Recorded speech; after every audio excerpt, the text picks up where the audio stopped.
Bill, you good? Yeah. Right. I'll open up this meeting of the Maynard Planning Board. Today's date is August sixth, 2024, and the time is 7:04 p.m. Tonight we have 5 members present here in Town Hall. Please note that this meeting is being held in hybrid format, which means that members of the community and various applicants can join here either down in Town Hall or through the Zoom link. Please note this meeting is being recorded. Okay, let's skip to, I think we can do the elections at the end. What do you think? Yeah. Okay. We'll skip to item 3. The public hearing for the special permit renewal for Mass Wellspring. This is a renewal of a special permit that was granted about 2 years ago for Mass Wellspring. The business is located on 18 Powder Mill Road, but the address of the business for the special permit is 17 Mason Street. Bill, do you want to give the board a primer on this and then we'll turn it over to the applicant? Yes, this is Mass Wellspring. This is their 3rd renewal, the 2nd at this location. The marijuana retail license has to be renewed every 2 years. We had in the relocation to 17 Mason. The applicant has completed any obligations that were on the decision, the planning board's decision of 2022. Been no problems at all whatsoever. The conditions, this was the 2022 permit. And Olaf's here, so he can give you answer any questions if you want as well. Could have announced that. And our these are our conditions. With the exterior lighting, which has been, I think, resolved with the exterior lighting, I believe, right? It came back in for a follow-up on that. Bill, can you just make sure we're sharing? Oh, good point. Thank you.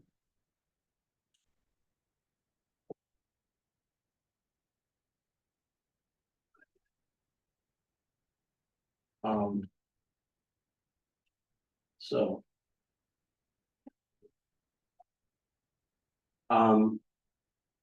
Well, some of this was boilerplate. Host community agreement is being updated and negotiated now. So that's out of this board's, without that being successfully executed, then we can't do this. So we just make it, I would recommend we just make it contingent upon execution of a host community agreement for the new, was it 5-year period? I'm not sure how long the new one is for, because the state, they changed the rules basically. Okay. So it's a brand new template and format. So. Okay.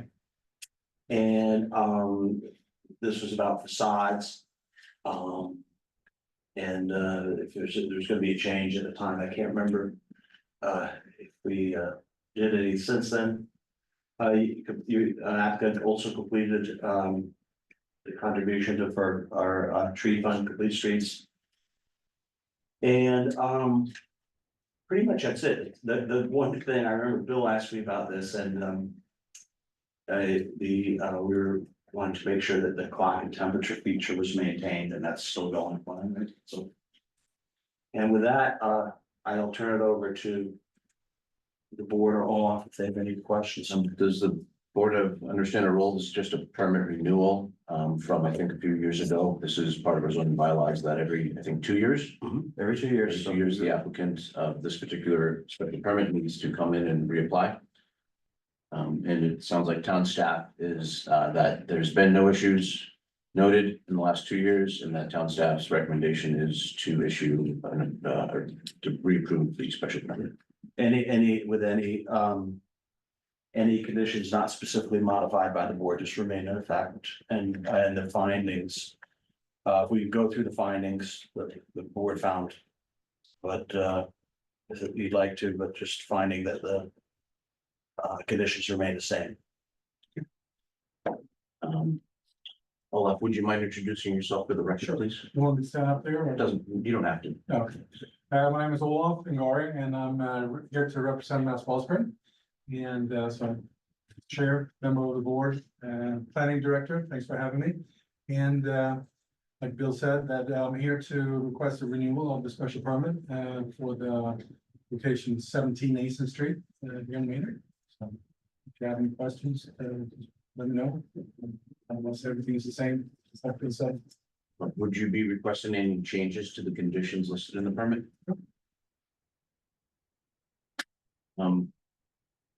Bill, were there any records from the police department or anything else regarding this property in the last 2 years? No. Any questions from the board? Any comments? Thanks for keeping the clock. I need to try to fix it now because after the power outage last week, Oh, yeah. yeah, so I need to figure that out. I'll open this up for public comments. If there's any public comments on this public hearing in the room, please raise your hand. If you're online, please use the raise hand feature or turn on your video camera and raise your hand, and we'll call on members individually. Well, I'll leave public comment open for now. Bill, so the vote here, the request for the vote here is to renew the special permit. I would say that the board would make a vote to renew, but has found that the conditions for the original special permit and the downtown overlay district criteria remain unchanged. with The existing permit and renew for a 2-year period. Any public comments? I don't see anybody online. I'll make a motion to find that the applicant and the application are consistent with sections 3.0, 7.9, 9.4.6, and 10.4 of the zoning bylaws. And that this motion includes a renewal of the special permit previously granted. And that this new renewal of the special permit will be for a period of 2 years from today's date. Subject to the Continue on. the host community agreement. Is the special permit contingent on the host I'm community? sorry, I can't hear you. Is the special permit contingent on the host community agreement being signed? Yes, well, we could do it either way. Okay. It's not gonna be effective. I mean, I would recommend we just put it in the host community agreement. And that's what the existing condition is on execution of a host community agreement. So it won't be the same. I think it's 5 years, so it won't be every time, but I know that in this case it is. So that condition's in there already, for host community agreement, but we can make sure it's. When do you think it'll be done? The next 2-3 weeks, maybe, but we don't know because it needs to be approved by the state, so it's gonna go back and forth, so it could be 3 months. Okay, so maybe we should, craft it such a way that it has a little, okay, if there's a delay. But he can't, if the host community agreement, when does your other one expire, you know? Well, the thing is that we cannot operate without a host agreement. Right. Yeah, it's kind of, But it's not expired yet, right? Your previous one, was it? well, it's the new one is, we definitely need a new one because the state basically said that everything in old is not valid, so we should. Contingent upon execution of host community agreement. All right, and I'll add to the motion that is contingent upon execution of the host community agreement by the end of this calendar year. I'll second that motion. Any further discussion on this item? Report. All in favor of the motion, please raise your hand. That's 5-0 to approve renewal of the special permit. Okay, thank you. I'll be in touch. I'll get you back. Thanks a lot. Thank Coming you. in. Good evening. Thanks, Paul.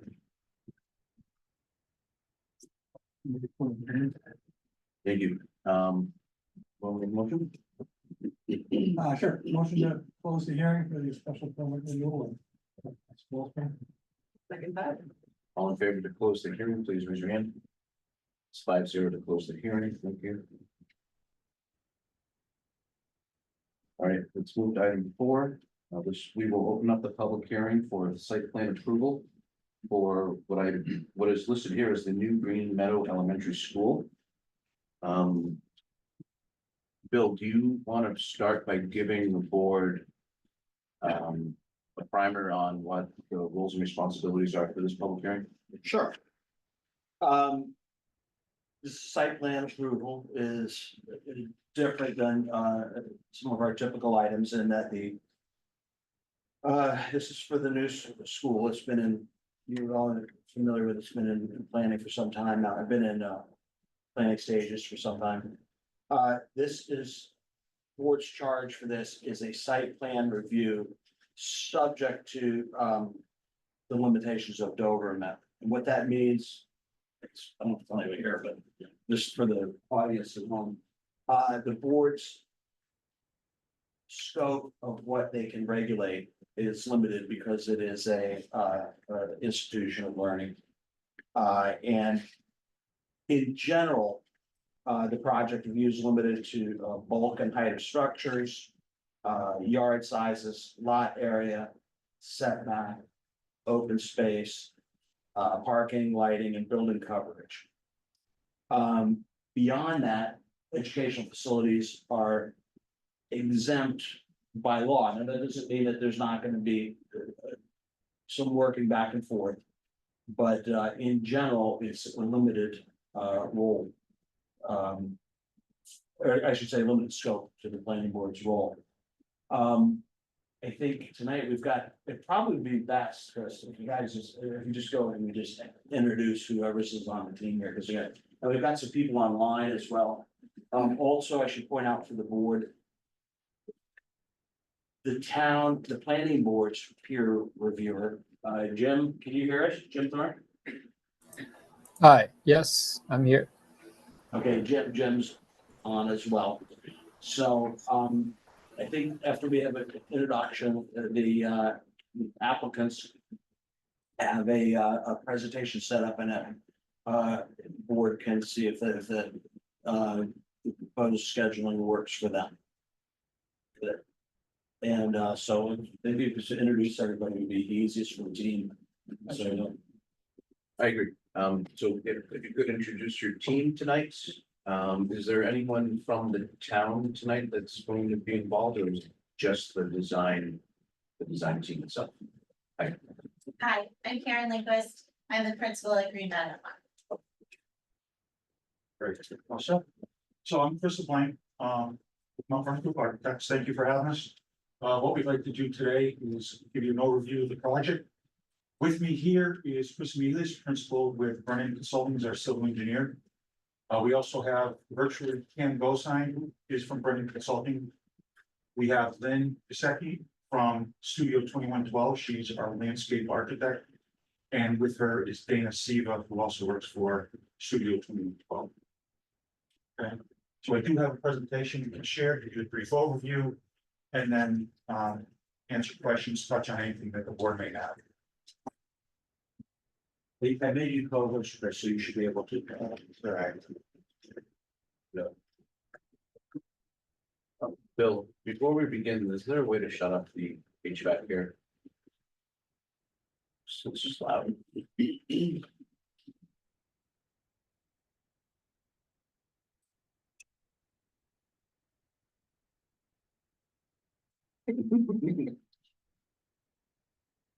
Maybe Shut it off. this might have been a strategic error on my part.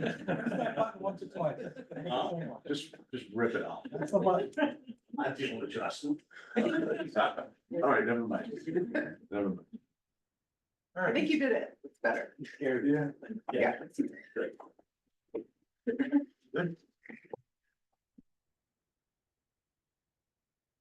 So our initial plan to share with you is the overall graphic site plan. Some of you may or may not have seen this over the last year or so. Meeting forums, any building commitment, meetings, etc. So basically what it does is it outlines the proposed development of the site. And everything is numbered as to the areas. So basically from the upper right-hand area, we're coming in off Great Road. We're utilizing the same Tiger Drive entrance that you currently have, which then will peel off to the right to the Flower School, High School areas. We do have magenta arrow shown that's all. I got.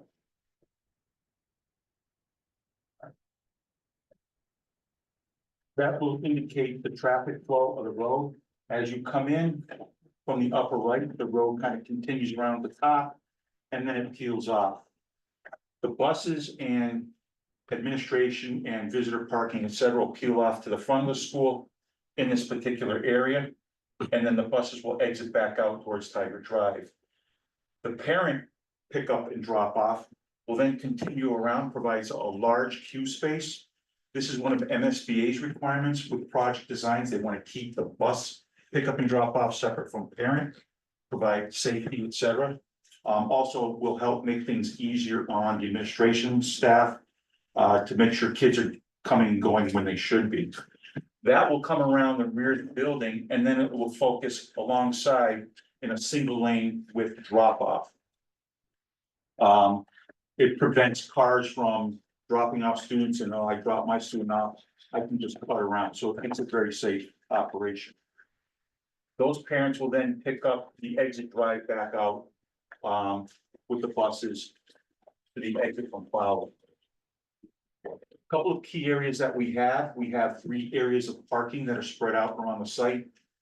Item 7, so we have one up the top, which is near the pre-K play areas for parents who may be coming in early to pick up and drop off the pre-K students. We have staff parking to the rear as well as in the front, with visitors in the front. The handicap spaces will be dispersed well with handicap accessibility, ramp ups, and that type of thing. The school is shown here in the middle. It's currently going to be located behind the existing Green Meadow School, which will be in this area. This is the existing location. So the goal is to get the new school built, get some of the circulation done, get the students moved over, then abate, demolish the old school and finish the development of additional parking and play fields. So what we also have here is 2 kind of co-located play areas. One is for the pre-K students. It will have the appropriately age group play structures, safety surfing, fenced in for security, et cetera. That's located near the pre-K kindergarten space in the building. And then we have another one, which will be for the K to 3 grade levels. Okay, so those are through working with Karen and her staff. We've moved that to the front of the building, easy access. The public space, which would be the cafeteria and gymnasium, is in the center of the building. So exiting out during recess and play times will be very efficient. We also want to locate that in that location because now it's also adjacent to the play fields. So kids have the options of using the play structures, they can go out, run around the fields, but it's also going to help. We met with the town's youth sports groups that will utilize the fields after hours as part of the community use. So if parents are there with their children for participating in sports, if they do have children that want to also use the play areas, right, they can watch everybody at the same time. After hours, there's parking located near each of the spaces, so it's convenient for the residents of Maynard to come in and utilize those spaces. They can park adjacent, they're fenced in, et cetera. One of the other things that we've had developed in this plan, we've got roughly about 127 parking spaces. We also have provisions, it's a double wide drive, it's a regular 24-foot road, it's one way, but it will provide parallel parking should the school have a larger event. In the gymnasium, community use events, that type of thing.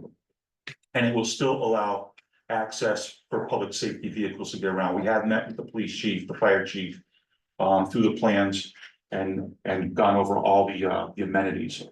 Also part of our development is a basketball court that we're looking to co-locate. Again, it's not only a school building, it's also has community use opportunities as well.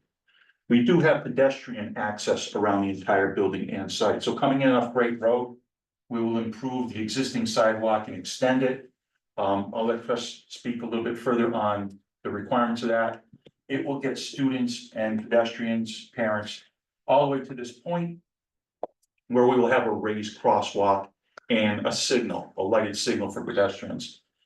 Bringing it and extending it this way, to this extent, will give us plenty of sight line down the road for parents. Hit the lights, they can cross, they can see traffic coming, et cetera. Then from there, everything is inside. We've got sidewalks around the building, around the site, sidewalks that will extend back out to the egress towards Fowler. We do understand that some students and staff will go back and forth from school to school, so the opportunity to make that a safe passageway is there.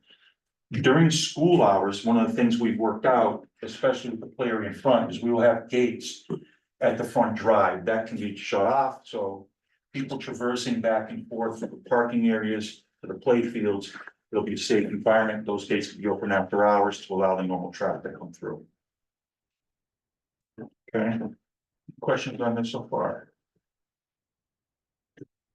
So the next couple of slides, I wanted to give you an idea of what the building's gonna look like and how it's gonna kind of sit on the site. We're still working out the specific colors with the school building committee. But this will kind of give you a sense of the scale of the building using some of the stripes and the pop outs to bring that scale down for the younger age children so they don't get so intimidated. There will be a prominent entrance for easy wayfinding for guests, visitors coming in to the front entrance. You can see how the play areas are located. There's parking with a nice plaza in the front for the bus pickup and drop off. The existing school is located in this area, and these trees are actually part of the trees that are existing within the courtyard. So we're looking to maintain those and keep them, clean it up and make it a nice site feature. On the backside, we have the parents coming in. You can see there's a single lane drop off for parent pickup and drop off, and there's some additional parking for custodial parent, school staff, kitchen staff, et cetera. And this gives you a bit of a bird's eye view of the overall site as pedestrians come in, traffic, how they circumnavigate the buildings, parking towards the end, and the play fields that exist. So from there, I'll turn it over to Chris. He can explain some of the logistics of the civil portion of the design. Good evening, I'm Chris Emilius from Brennan Consulting, and what we have in front of us is drawing COO, which is on one sheet so that you can see the site in total. The following, the next 4 sheets in the set, and with the landscape also, because the size of the site and the scale of the drawing, we needed 4 drawings to match together, so we thought this would be the best drawing to talk to this evening. And as Chris had described, from Great Road, it's the same intersection with Tiger Drive that we have today. So the parents and the buses would be coming from Great Road, and they would have an intersection here, similar again to what we have today, to go to the middle school or to continue forward into the Green Meadow, New Green Meadow. There was a comment about possibly maybe having the Tiger Road. I read all of your comments. You had about 20 comments in total from the board, which I thought were really thoughtful and well done. And so we looked at each one and we'll respond to each one in writing, but just to touch on maybe a few of them at this time. You don't really want to skew Tiger Drive to Great Road. I can understand why you might want to, straighten it out and make that the major thoroughway to the middle school, but really this works much better in that it's more, each intersection is 90 degrees, which is what you're always kind of shooting for to increase sight distance. So the buses and the parents will come down, again, the middle schoolers would make the left and head out in that direction. The roadway is 24 feet wide. There is a 12-foot, really a multi-use path for both bicycles and for walkers. The path is 12 feet wide, which we think is sufficient to have two-way and have both the bikes again and the walkers. The very minimum you'd want that to be is 8 feet. The recommended is 10 feet, but we think that 12 feet gives, the younger kids is an adequate width, really more than adequate width for the multi-use path.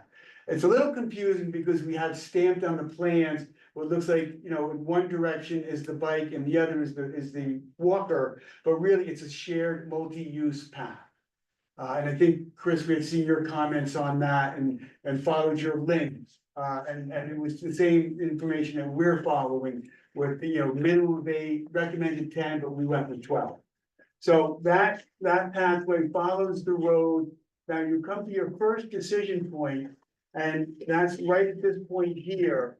And so the kindergarten parents would continue, this will all be well signed, wayfinding signs. The kindergarten parents would continue and go into the kindergarten parking lot, for lack of a better term.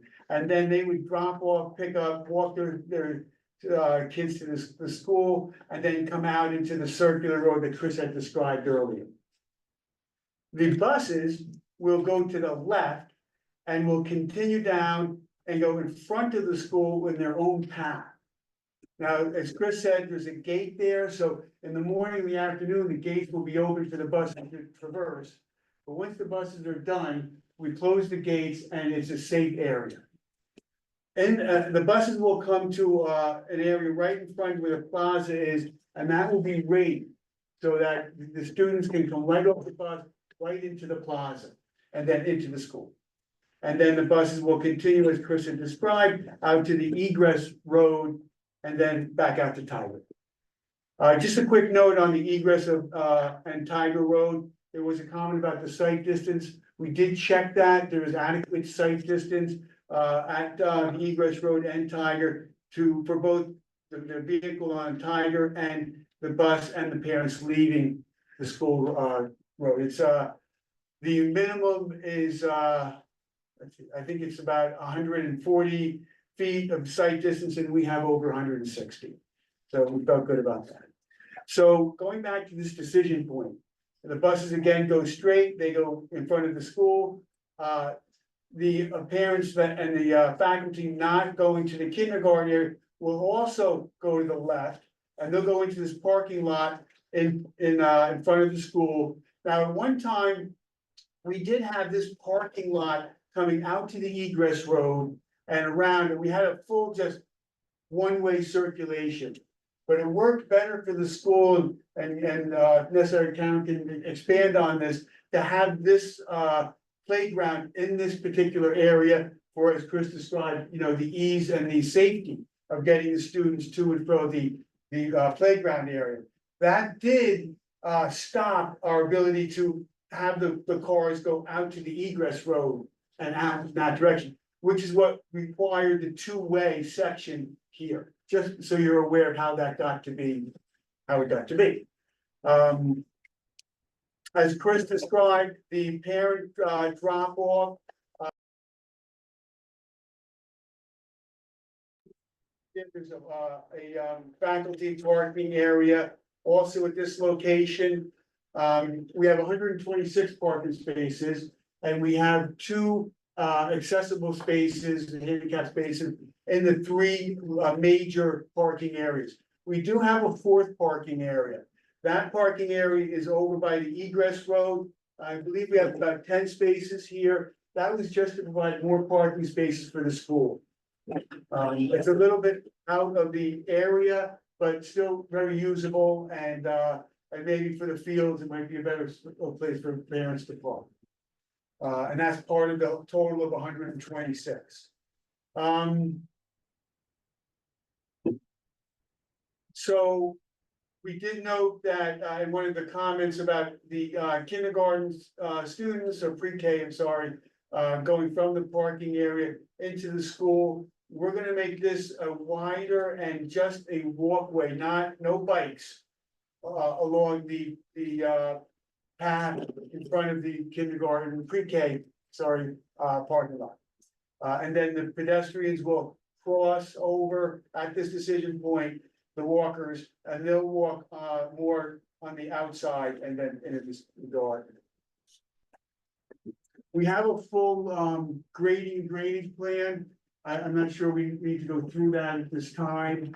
And the same with the landscape architecture.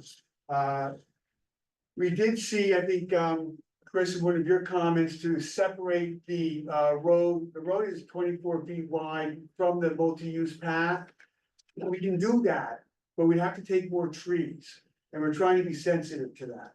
It'll be a 6-inch curb separating the roadway and the multi-use path. And the speed limit will be 15 miles per hour as it is throughout this area. So we don't think it's a safety issue.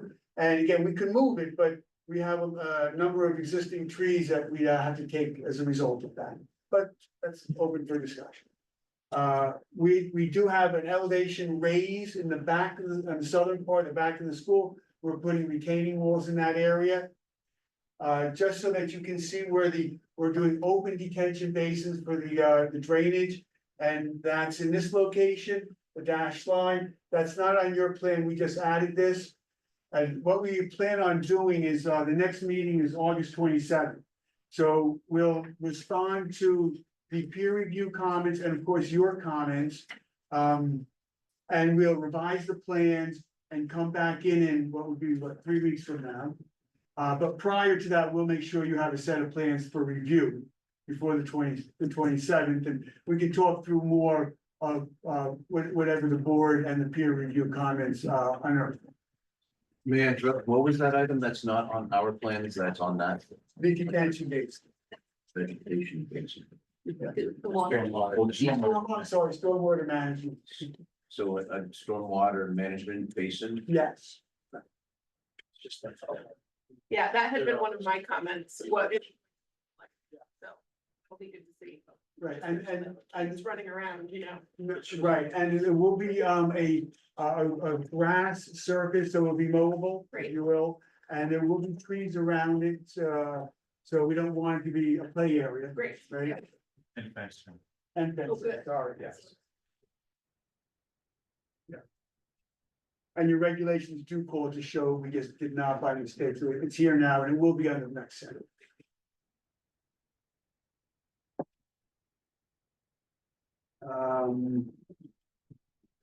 Yeah, I think. That's about what I have for now, trying to think of any other comments that were.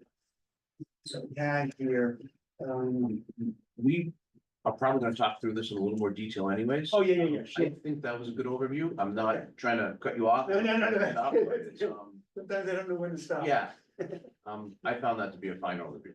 Thank you. Was there any other topics you wanted to cover as your initial presentation tonight? So I think, Bill had mentioned early on about the Dover Amendment, right, with schools.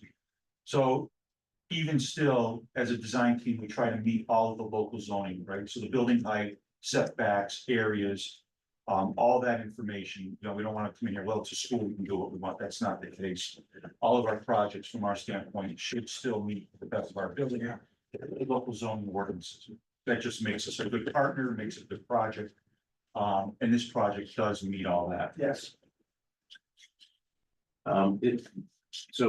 Any other topics you wanted to discuss as an initial presentation for tonight? No, I think that's it for now, Chris. And we can, anything you want to touch on in specific? So yeah, I'm gonna help carve this conversation out a little bit. So first, for starters, we are aware of the limited scope based on Dover Amendment. From my point of view, I've instructed town staff and our design engineer to take a thorough look and then pass along comments very thoroughly to see what can be helpful. There's things that might come up, I don't know, that might be required. There's things that might be helpful and there's things that might not be able to get done. So I look at this as an opportunity to be collaborative, having multiple technical experts looking at it from different angles. Maybe something can fall out of that and improve the project. So that's my perspective. I'm here to help improve the project as best we can. Also, we have our statutory requirements to do. But my second hat that I put on is to see how we can improve projects overall. To that point, we have design review that's been completed by Green Engineers. And I believe you've received those comments. Yeah. My goal would be to ensure that we address the comments themselves in some manner, either that they're accepted or, you've been through peer review comments, so that by the end of this, for me to take a vote, I would need to see, the full comment list completed in one way or another. We will respond to Yeah. every comment we run into this with a lot of projects where a lot of the comments would be done at 100% construction documents. Sure. And we're not there. Sure. So we're trying to speed up the drawings to address it. We'll address every comment.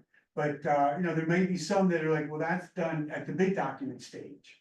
And, Yeah, and we are aware, I'm aware, and this board is very technically savvy, and Green Engineers is aware that there is a very prescriptive process that you need to follow for the whole funding mechanism, so that we are all aware of that. That's my point. So, but one goal obviously is to get that full response before we take a yes, vote. yeah, absolutely. And Jim, would you mind introducing yourself just for the record at this point? Hi, yep, I'm Jim Thorne. I'm a project manager at Green International, and I'm performing the peer review for the project. Thanks, Jim. Jim is the point of contact for this. He had others obviously contribute on his team. If you find going through the peer review, if a conversation would be helpful, we can always set up a conversation to actually talk through these items as well. I know email traffic back and forth can be a little cumbersome, so if we want to cut to it, we can always get on call, talk through these items in more detail. The point is I want Jim to come back to the board and have a good recommendation for the board to proceed on, a vote or an approval. So that's the goal for him, just to be the technical experts, just double checking everything for the town's behalf. Does that make sense? Yeah, that sounds great. So but that's on you. If you want to have those additional conversations, reach out and we'll make sure that they occur. Thank you. Okay. One thing that Jim did that was helpful also, I should point out, I don't know if the board has had a chance to notice the uploaded comments, but he consolidated the board's comments in with his too. So, when you respond, it's perfect just to respond right on, somewhere on the document, Absolutely. and it makes No, it, it's a great format. yeah. And it's funny because we did get the board's comments in pieces and we started to create our own comment response format. And then Jim's came in and they were on the last page, like, oh, they're right here. So it was convenient. It's very, very efficient Thank to you. do it like Yeah, that, great. yes. I do want to get into board members' comments, and maybe talking a little more detail about some of the areas here. But Jim, can I put you on the spot for a minute? Was there anything, I don't even know what the right word is, glaringly obvious that should be brought up for tonight's discussion that I would consider a more substantial comment from you guys at this time? I don't think so. I think a lot of our comments were just to provide additional detail to kind of fully understand what's going on, but I didn't see any showstoppers or anything like that or glaring issues. It was more just we needed more detail on what was going on to kind of confirm everything was okay. Thanks, Jim. I'm also aware that you visited the Conservation Commission. Was that today? Yes. That's obviously a We've had parallel. some meetings with them. Okay. What's the status of that? Did you receive approval or was it a continuance? It's a continuance. Well, we're still waiting for their comments from Green International. So we understand we'll be getting them on Friday, actually. And then we're gonna go through the same process. They don't have a late August meeting, so we'll be seeing them again on September 9th. And as well as you too, we don't expect to close on August 27th. That'd be great. Don't let that stop you, but we're thinking, the next meeting will be more about, getting down and dirty with it, if you would. So I think since we're also, the Conservation Commission will be discussing stormwater elements, things of that nature. From my point of view, we don't need to discuss those in details, except how they might interact with the overall site plans. For example, if we saw a, storm drain at the bottom of an ADA ramp, right? I think that's something that would kind of be in the sort of purview of overlap. But for our discussion, I think categorically we have traffic flow patterns that we can discuss in detail and understand. That includes obviously pedestrians and bicyclists as well. Parking, right? Site lighting as well. And, what am I missing here, Bill? We could landscaping, Vehicle flow, Yeah. parking, site lighting, right? landscape. Right. Landscape plans.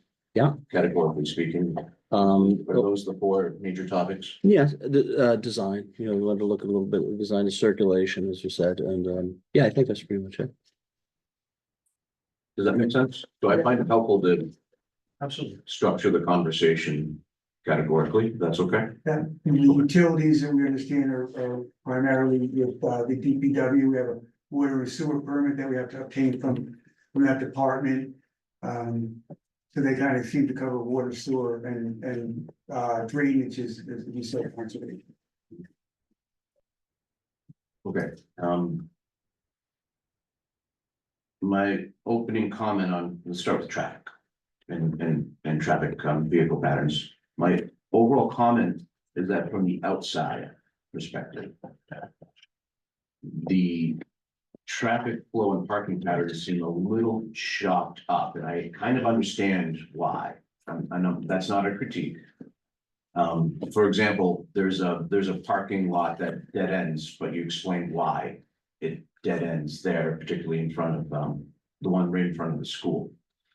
But I would like to go, I think it'd be helpful for the board to take this in a little more detail in each of the locations. And I don't have a good way of describing it, except to start from the very beginning of the traffic flow pattern. Can we start with that first parking lot? That is, I guess, on the top of this site plan, the first one we encounter? Yeah. Yeah. Can you start there? Sure.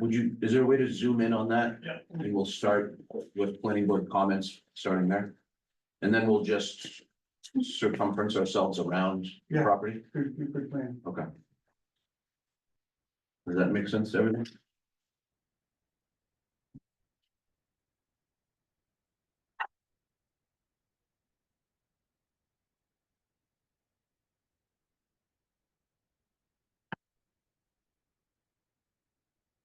Maybe we should have included the 4 set. I mean, because there were real blow ups. We have these big ones. Yeah, we I have. want to show it on the screen though as well. Actually, I'm pretty good. So, let's start here. Yeah. Does the board have any thoughts on this parking lot itself? So, I do. Yes. So the two-way traffic, as you said, the buses will be turning left. To enter, that bottommost. Yeah. Way into, and then that, you don't need to go down, but that splits off into the parking lot and then the bus lane. Then other people will continue on and either go straight to the parent drop off where kids will hop out of the cars. Or they will turn left into that smaller parking lot. So that smaller parking lot is meant to be primarily the pre-K drop off and pick up because they have a different time of day that they're dropped off and picked up rather than the rest of the school, correct? Correct. Okay. How many parking spots is that? That is 32 parking spots. Okay. Is that enough? Well, quite frankly, it's all we could fit, Okay, but, yes, we think it will be enough. okay. So that should, if I may, Chris. Yeah. So that gives the parents opportunity to not only on a nice day park, drop off kids, some parents may want to use the parent drop off space, right? Will parent drop off be available for preschool It will. students? Okay, Absolutely. great. That's a big change, so that's great. Yeah, I think, can I Yeah. just, I think part of the thought process here is that a lot of our families have preschoolers and then they have students in kindergarten through 3rd grade. And probably the easiest thing for them to do will be to go through the parent drop off. Great, But then we do have some families that have their first child or their only child, and they do like to park and walk their child to drop off, and we wanted them to have access to being able to do that as well. if there are preschool drop off without exiting the car options without the parent, then that changes the number of parking spaces that I would think would be required by law, so that's great. So where exactly is the preschool loading or unloading zone for drop off? Is it the same as the rest of the It would be students? the same. It is the same, there's not a separate entrance for pre-K right Okay. now.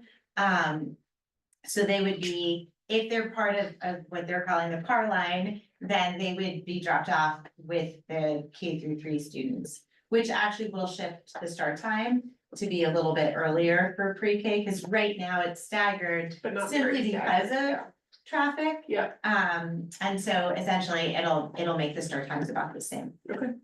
Have you done counts on those drop-off times? We haven't done counts, but we do know that we're only adding 14 more students to what's existing today. So, there was, I think about 33 cars can sit in queue at the drop off before it gets to this point here, which was my initial concern with this layout, that we end up with a gridlock, right? Yep. But 33 cars, we're not gonna have that much in queue. We're just not. So we don't have any count numbers though for the site then? Well, I do. Regarding the traffic study, We're just trying to get a sense of how many vehicles do we anticipate for the, the size of the school? I have that. I Yeah. don't have it ready with me right Okay. now, but I do have, we did a traffic impact study doing the counts. And then increasing a little bit with the additional 14 students. So we do have the counts that are coming in here. yeah, it's interesting because compared to the current school, it's just such a different setup, I'm sure people take buses now because they can't deal with the current parking lot. Maybe that would change, or if there's the drop-off opportunity, it's gonna just change everyone's what they're gonna do, so. and we are maintaining the Crow Park parking for those parents who want to park there and make the nice walk up. So Yeah. there's 80+ spaces that are still available. Oh, I did have one more question. You said that there would be parallel parking provided for overflow events along that Yes, car drop-off lane. Right. Do you know how many that would be? Just, Well, is it gonna be striped? As parallel parking? we can stripe it as parallel, but we were gonna keep it at the 24 wide Yep, and not stripe it. okay, Striping sometimes encourages people to go around other people. right, And so we'd probably not want to encourage that. okay. Well, I was wondering if that drive aisle, I understand that people will pull up on the left. Will there be an opportunity for people to go around, along the back of the building, not along the drop-off area? Right. Along the back of the building, to access that other parking lot down here at Yes, the bottom? there's room to So do that. people will be able to pass, but they'll have to stay in the left lane in order to get in the line for the car drop off. Right, and if they wanted to pass, they'd pass on the right and would end up in the parking lot. Right, and presumably there will be signage explaining all that. Yes. Great. Related to the overflow parking, what I'd be curious to see next time is what accommodation there is for those who use that overflow parking during an event, and how quickly they can get to a sidewalk versus having to walk the length of the road with cars traveling behind them. Well, we That'll have, be something I wanna. sure, And sorry, by overflow parking lot, is it the one shown on the screen here or is? No, the No, overflow going roadway down here. back, they're gonna park on the road in the back, and it looks like it's all fence and no Or a sidewalk. retaining wall maybe. Is that, So it looks like they have to walk down the road, all the length of the road to get out. For that parking lot, the parking lot is easily traversable to the school. And we're talking about the same parking lot. No, I'm talking about what was described in the presentation as Potential overflow event Oh, parking yes. along the circulation. There is a walkway. There is a walkway here. Yeah, I just wanna make sure that people can get to the walkway, so. Well, they'd have to get out of their car and walk across to the sidewalk. Which is fine if they're in a space across to the sidewalk. well, there's more here. If they're filling the length, so just. They'd have something to walk, double they'd have check for the to next walk event. between two cars. Is there a specific parking area where the teacher staff parks? Is that in the 32 park area? That's in this area down in here. Right, Actually, it's two locations. Thank you, Chris. Sorry. That's, this Right. area here. Yeah. And then also in front of the school. okay. Is there, where there's 39 parking spaces here.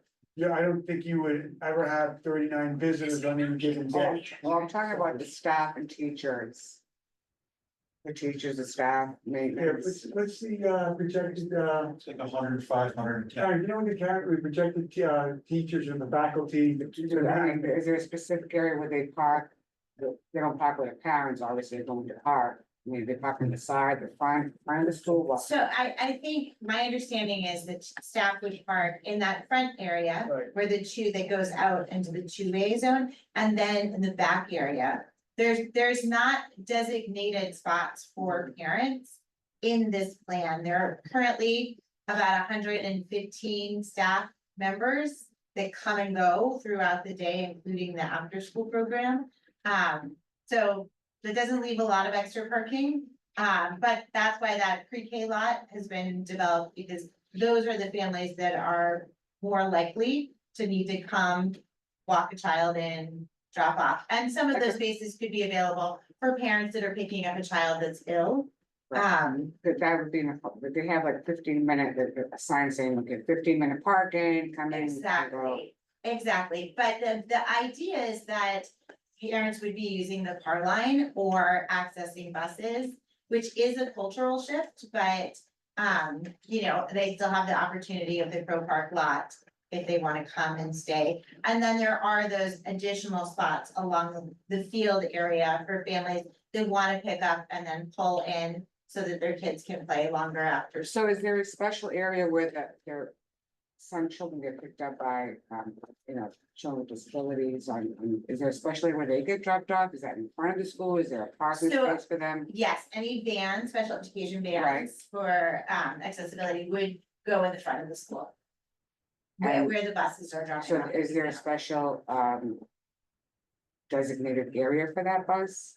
I believe that the whole bus line The whole is the bus. designated, Also, they're going to be with the bus line. yes. They don't get dropped off in another section. They don't Because currently, some come with, with wheelchairs and. right, but the way the curbing is gonna be accessible for the buses, they'll also be accessible for the vans. and other- Currently, the vans pull into the front of the school right where the buses do, and that's where it is accessible for students to get on and off the van. And we have students in wheelchairs and. Yes. Yeah, I mean, it works out that way now, and so the way the design is, it will work for us with the new Because building. I'm sure there'll be an aide out there to pick them up as well. There'll be lots of staff members, Okay. there'll be lots of staff members everywhere, I think, especially as we all get used to the new Right, flow of the new traffic, area. yeah, for Thank you. sure. This area in front of Plaza is at the same level as the first floor of the school, so there's no curving or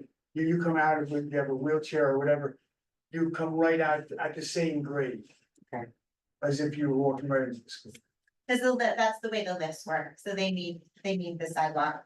And if they needed to park, say if the vans had to park, some vans do park and they wait. Do they have a designated area for their vans to park? I mean, I think once that bus lane is designed, there may need to be a designated Yes. spot for a van that would need to wait. Thank you. Yeah, absolutely, because you're right, some of our vans arrive, if we have that preschool, Yes. pick up and drop off in the middle of the day, and so they do come and wait, but at that point. The buses wouldn't be there, and we probably would have to look at where the gates are situated, to make Okay. sure that that timing is working, right? For Yes. sure, Thank you. yeah. So does that mean the staff lot on the south end, that entrance is not accessible to wheelchair vehicles? I'm sorry, I missed the question. The entrance to the school on the lower end of the building, next to the little staff lot.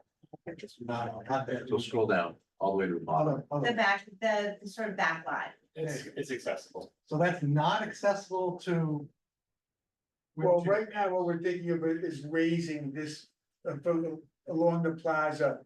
Having the same condition, having the roadway raised to the elevation of the walkway. Right now, we just have a typical crosswalk in this location that is accessible. It has the ADA ramps on both sides. Not talking from the park, talking from the The drop. parking lot is here. Not talking from the parking lot, talking about the drop off. Currently, the drop off is not accessible, but you're saying you're gonna make it. Well, it inside, so is accessible, but it's only accessible for this car, so that's why we're going to make it more accessible from one end of the plaza to the other. That's something Do you want to tell me how a van with a right-hand lift drops in a 12-foot lane? The van would be over here, sir, in front of the school. Once again. This is 30 years past the introduction of the ADA legislation, and you're having separate entrances. You can't even build this one to be fully accessible. Why don't you give it a harder try, huh? It is fully It accessible. is fully accessible, I don't understand where You're you're. missing the point. It's not fully accessible if you can't get out of the van. So here's the point that, Mr. Crenshaw is making is that. The area here is a separate entrance to the school. Yeah. And it's not accessible for a van dropping off through that drive lane there. So the request is, if we can put some thought on how to make this entire entrance also accessible for some type of van ADA drop off condition. If a parent wants to do a parent drop off with a wheelchair, van, absolutely. if there's a way to do that, then it would be, So we could raise, as I was saying, we can raise this area similar to what we have in front. So that it's all accessible for. and that'll be great. Also, taking a look at the width of the drive lane and how that would affect, different vehicles that may need to be accommodated. What's the width required for some type of van drop off scenario? Do you? I don't have that. I don't know either. I'll find it. So I think that's the concept here is that, if we're looking at a municipal sort of building, a public school in this case. And if we have a public drop off space, we want to be as thoughtful as we can to increase accessibility. It doesn't just help with folks that have accessibility issues, it helps everybody. And so I think that's the type of thought that we'd really like to see is that we have really thoughtful accessibility from basically all corners. Okay. As best we can. If we could go back, did I cover that, Bill? Yes, very well, thank you. If we could go back. To the parking lot that began this discussion to the top. We'll just call it the top left of this figure. This is designed for one-way entrance and one-way exit. Yes, Would it be helpful to angle these parking spots to encourage that traffic flow pattern a little bit better? we could, well, we would lose a couple of parking spaces. Okay. Okay, We did look at that originally. I'm just, because I can see this in real life, people are going to go the other way back home. Right, and skip the whole drop off line itself, right, that's gonna be the incentive. Well, it would be well signed, but to your point, right, yeah, I understand. We were trying to maximize the parking spaces because we don't have a lot beyond faculty. And I get that. And if we continue on the drop off path. Can you just talk me through the elevations here? Because I'm seeing two retaining walls, which implies to me that there's some elevation changes. So are we going uphill or downhill as we're going down this drop off path? Cam, you wanna help me out with that one? The high point of the road in the back? Yes, so if you see the two walls that are on the left side of the left side of the road, that is going up in terms of elevation. We did two staggered walls so that to avoid having 15, 20-foot high walls. And then on the opposite side, there's a single wall, and that is a lower elevation. So essentially, when you're looking at the building is around 216. The road itself, starting from about the parking lot we were just discussing, goes from about 216 up to a high point of 219.8, I believe, and then it slopes back down. This was to avoid, any additional rock blasting and excavation, help with site balancing and materials to, cut down on costs. So yeah, if that helps give you an idea of what you're looking at in terms of the elevation changes over those walls. So you're going up about 3 or 4 feet, Chris, and then down. I mean, obviously, a flat site is ideal, and I'm not, I'm not judging, because these are real existing site conditions. Does that sloping, thinking about the parallel parking scenario there, and that there's only one sidewalk that is on the outer curve of this, does that present, what hazards may that present over time? I'm sure you thought through it. Yeah, it's, when you're designing any parking lot, for instance, and you have a swing of a door. You don't want that parking lot to be on any more than 4 or 5% on a grade, because the door will swing out and hit possibly another car, right? So we don't, what's the grade, Cam? And the road in the back? The sidewalk? No, the road itself, going up 3 feet, 3 or 4 feet, and down 3 or 4 feet. Oh, you mean like the slope or just the grade itself? Yeah. Top of my head, I believe it goes up about 5%. Then it the slope it's a little flatter near the high point of 219.9, and then goes back down around the building past the bottom of the page, and it's about 5% again, I believe. Okay, so it's not level for sure. Yeah. So some of the concerns I would generally have, and I don't know if they apply here, but would be, opening, shutting doors, of course, but also making sure we have good sight lines. So if someone comes over the hill, the crest of the hill, are they going to see that there's a line of cars already carpooled? Right? I want to make sure that we can see those types of things. Right. We don't want people blinded coming around, you get it. Right. And keeping it less than 5% will achieve that. And Well, then, and it's 15 miles per hour, and people should be moving slowly through here, right? you would, well, Right, yes, right. should be, of course. And then also I'm thinking maintenance, right? This is on the west side of the building, with some slope. A car coming over the crest of the hill in a winter condition, maybe potentially icy conditions. It's on the dark side in the morning, right? In the winter. This presents more of a maintenance challenge, of course, when you have a hill that needs to be maintained Right. very safely, right? So I just want to make sure that we're being very thoughtful about all of this design, and I'm not saying you haven't been, Right, yeah. but as the outsider looking at this, those were my general concerns. So having parallel parking there with, and I'm not saying parallel parking will be there in the morning, but maybe it shouldn't be allowed, during regular business school hours or something That's like good, that. yeah, we were thinking of possible parallel parking for like big functions. Right, Like if it's back to school night or a concert Sure. or something like that, but not for the daily. Yeah, so maybe it's a sign that says parallel parking not available between 8 and 9 AM and whatever.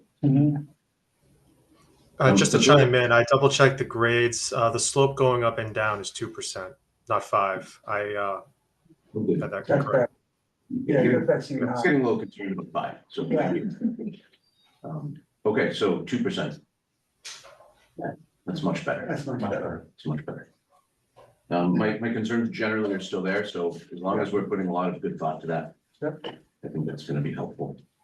Other thoughts on this back path of pickup, drop off areas? This is pickup too. Pick up and drop off. Yeah, Just a general comment. I don't really understand who's looking at this on peer review for lighting, but whoever should be aware that there might be parking, and so the lighting should be appropriate for that use as well. Make sense? we did get comments on lighting, I think, myself. Sure, but if the intended use is for parking, then lighting needs to be designed obviously for parking as well. So if you scroll down just a little bit, Mr. LeBlanc, please. there is, so where is the exact drop off point? Is it that hatched area right in the center of the screen right there? Yes. right there. Oh, that's the drop off point. Yeah. What is this other hatched area that's, yes, that one right there. It's a back plaza area with raised planter beds. Some of the things that, this project is supposed to be a lead goal project. And some of the criteria that, you include that MSBA also likes to put in their checklist is outdoor planting areas for students, whether it be science related growing of plants, vegetables, as things of that nature. So it's also a place for kids, that's right outside the cafeteria and gymnasium. So they can come out in that area, supervise to work on the gardens, et cetera. It gives the administration an opportunity for a learning space. So what is the distance between that area where the learning space is for the raised beds or, water is going to be used? Towards the electrical battery storage area? Is that in like a little slope? That's across the drive, so about 24 Yeah. plus feet. Those And that's all fenced. pieces of equipment will be fenced in. Yeah, that'll be all fenced They'll all in. be protected. Absolutely. There are entrances at that little plaza to the school, or at. Yes, there are exterior doors, yeah. I do have, you just go back. A slide.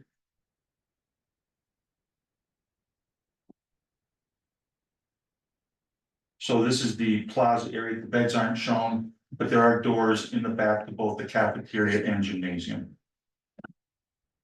Be great. While we're on the back, I'm kind of changing tactics a little. Can we just really quickly talk about the retaining walls? It looks like your double retaining wall, the bottom one is 10 feet high and the second one is 4 feet high. Does that sound great? Across the driveway, there's another retaining wall right next to the school. Yes, That one, is that about between 0 and 4 feet high? It seems, Yes, Cam, the inside retaining wall height. Yes, I believe that's correct. And the height of the back wall between the two, that height changes over time. Believe it's I'm sorry. I was just gonna say, it does look like there's a sidewalk maintained along the whole length of the one adjacent to the school. Yes, That is correct. And that wall at its highest is, I believe, 4 feet. Great, thank and the you. retaining walls will have the appropriate guardrails and fencing on them. Correct. Protection. And you can see a guardrail along that retaining wall with the sidewalk Great, thank you. along the access drive.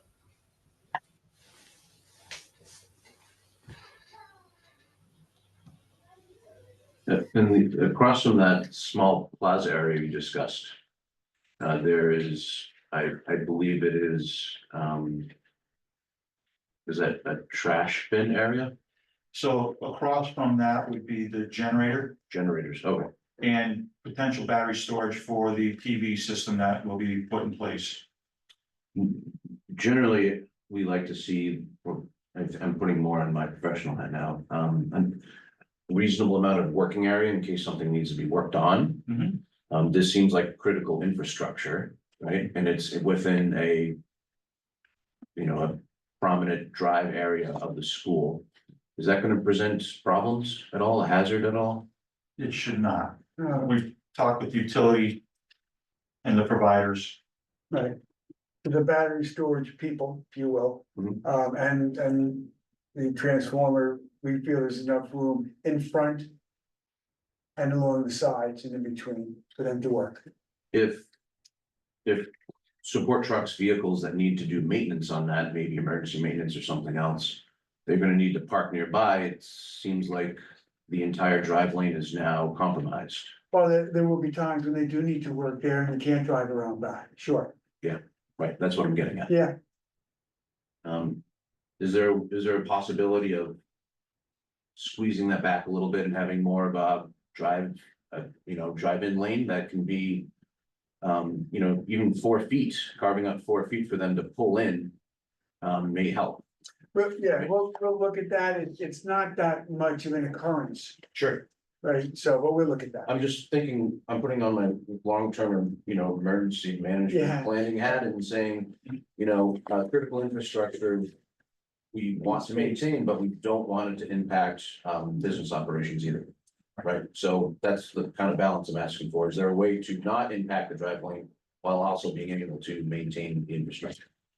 Does that make sense? Quick question, like, so how is that scenario different than the parallel parking scenario? Wouldn't the work truck be parallel parked? The vehicular traffic can travel, Big one. Yeah, it's 24 feet. roadway is wide enough It's for that pretty to happen. wide, it's 24 feet. so wide. there would not be a scenario where another vehicle cannot pass the parallel park working. Right. I think that is. That was also one of the concerns with the fire department. If there is parallel parking or service, they can still get their vehicles around the perimeter of the school without interruption. Exactly right. So our Right. 24 foot wide drive will accommodate that. Right. If there is a vehicle parked. Right, so if this needs to have, if this is fire lane access. And we have work trucks that need to park there as well, obviously we need to maintain drive access. And So drive access will always be maintained. Yes. Because the widths are wide enough. 24 feet.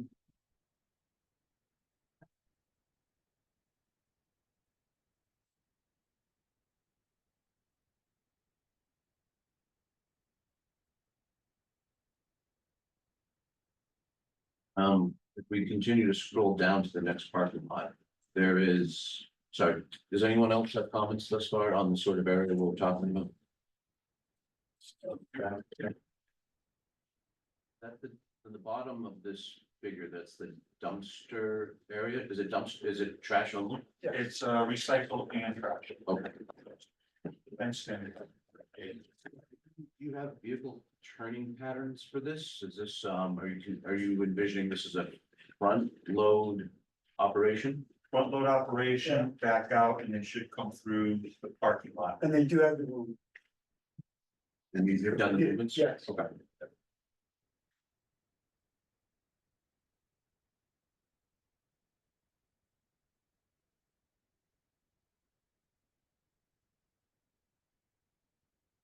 On the right side of this parking lot, is that a gate? It's a sign, isn't it? It's, well, right now it's a gate, but it's questionable. We may take that out.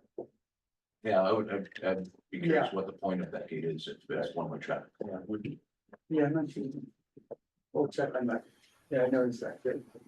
That's not a gate, that's a stop bar. Oh, it's a stop bar. I'm sorry. My Yes, bad.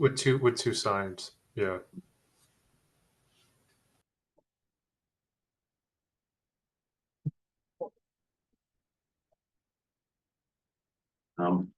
If somebody's leaving the pre-K line, and you're just exiting the site.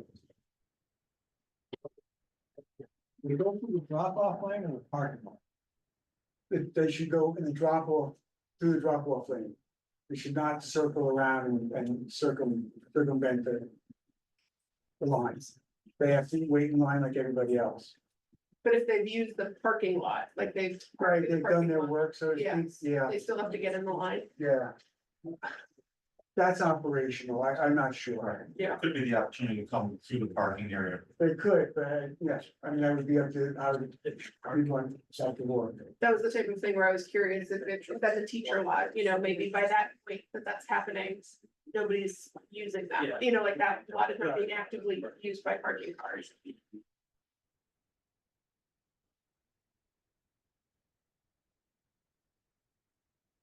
Other comments on traffic and parking?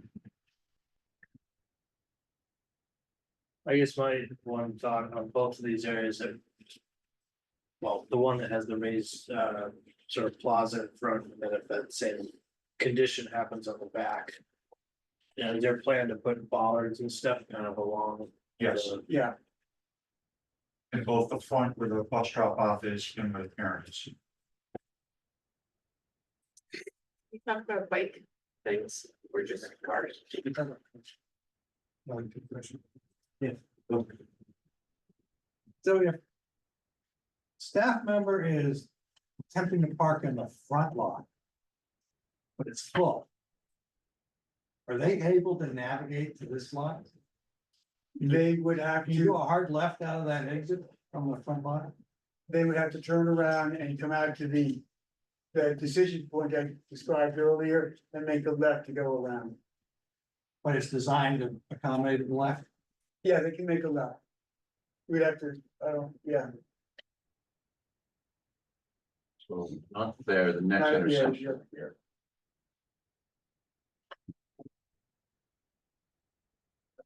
Yeah. They have to come around and then there's plenty of room to make a left. The drive is too right? Well, they'd be coming out this way and then stop, and instead of going to the right, they make a left. So it's not just staff acting, it's anyone coming. It's anyone. Well, no, yeah, well, that's true, but I was just Yeah. kind of figuring out, everybody's gonna go for the front lot, but most of the time it's gonna be full because everybody goes to the front lot. So they're not gonna know it's full, and they're all gonna go in, and they're gonna come out, and then they're gonna have to find the back lot, so. Right. I'm not sure how they'll even know there is a back. Well, here, teachers will know, but, You know, grandma. Add this to the list of, I know that it's not really my purview, but please have a few spots for people picking up sick kids. Cause it's so terrible to walk. Yeah, there will be a number typically of visitor parking. in the front. Yes, that would be perfect, to maintain those, just so that, cause I know it's only like 10 spaces extra that won't be taken up by facilities and faculty and everything. So maintaining some of those in the front would be a really good idea. My other, motor vehicle comment is, I'd really like our peer review to take a really close look at the, exit sight distance on the Tiger Drive, because I'm concerned it might be designed for posted speed rather than actual speed, and might need to figure out how to slow cars on Tiger maybe, but concerned that the short sight distance in the curve with slow moving school buses. This isn't the best setup.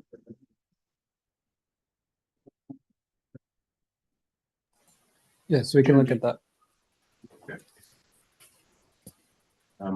Back to this, the front parking lot as described. If it's full, a vehicle can come in and turn around. yes, pull out. If you, well, you come in here. That's what this part here is for, And the old hammerhead. the old 5-point turn. I use that too. Are you sure that's gonna work? That really just works for the parking spaces next to each other. Get out, it's I mean, from a, pretty tough for a drive-in. You can run a turning radius, move on it for a passenger vehicle. how would that typically be handled in, say, a commercial setting if you needed to have it? Would there be a turnaround space? Or what would typically happen? Yeah, no, you have, this is a pretty long hammerhead here, this is almost the length of a full car. So that's designed to turn around. No, that's the whole concept of a hammerhead. Okay. I'd really like to see the auto turn on it. You said you generated auto turns, right? Did you happen to generate one for that one? Yeah. Like you said, it would be much easier if you just blocked off the last space so they can turn around at that. We could do that, But but we'd be loss of another parking space.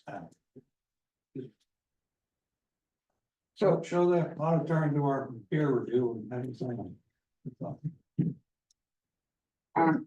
What about fire drills when you have fire inspector come, schools do have fire drills periodically, maybe once a month, I believe. So where do the fire engines go? In front? Is there enough room? Well, we have a good sized plaza in front, and then we can also cross over to the play area. Well, the plaza, are those tables, movable or they're concrete? I don't know if the tables are movable or concrete, but I do know that, if you go down a little bit, Chris. Yeah, so when we met with fire, just from my, Cause that's a long driveway to put fire trucks if there's traffic. so typically the trucks would pull up along the front of the building, along the back of the building, in the drives, not in the parking areas. And, right, And that was a concern, if there was buses there, the fire Right. trucks could still pull up or pass, same thing in the back if parents were picking up. So there's enough room for them to squeeze through. That Those- bus lane would be open with the idea that that's where fire trucks could Right. go. Well, I know they usually have, like, fire drills are just sporadic, it's not, it's a spontaneous, you know, once a month, they fire drill. And you never know what time, we try not to do it while, you know, school parents are picking up the kids, it's like right after they drop them off. Right, But my concern is, if there's an emergency and you have, you know, one way in on Tiger Road coming in, how do the fire truck, how do the fire trucks get in? So even if there's buses pulled up along the front, there's room for the trucks to still pass and park. If there are cars parked along the back waiting to pick up children, there's still room for trucks to pass or park. Okay, thank you. And fire and police are all set with a gated setup. Do we have that? Let's get those. Do we have any comments, feedback from fire or police yet? They're posted on it. I know that, but I'm asking for just for the public. Oh. Yes, we do. And were there any comments received? Like, to be discussed? Now I'm putting on the spot. Yeah, I don't remember. We have, maybe we can pull them up if you want to look at them right now. If you want to take a, They're right on here. I mean, you're right on here. we'll get to that. So yeah, I'm seconding that comment. Can you explain the purpose of that gate? What's the purpose of having a gate to prevent, is it to prevent cars from accessing the bus lane? Yes, during the day. During school hours, so if there's kids out in one area, they can safely access the fields, et cetera. So that was one of the requests and discussions with the administration. Okay. So that kids can come out of the front main doors and then head to the playground or the playing fields or anything of that nature. And how are deliveries handled? So deliveries would typically come around the backside.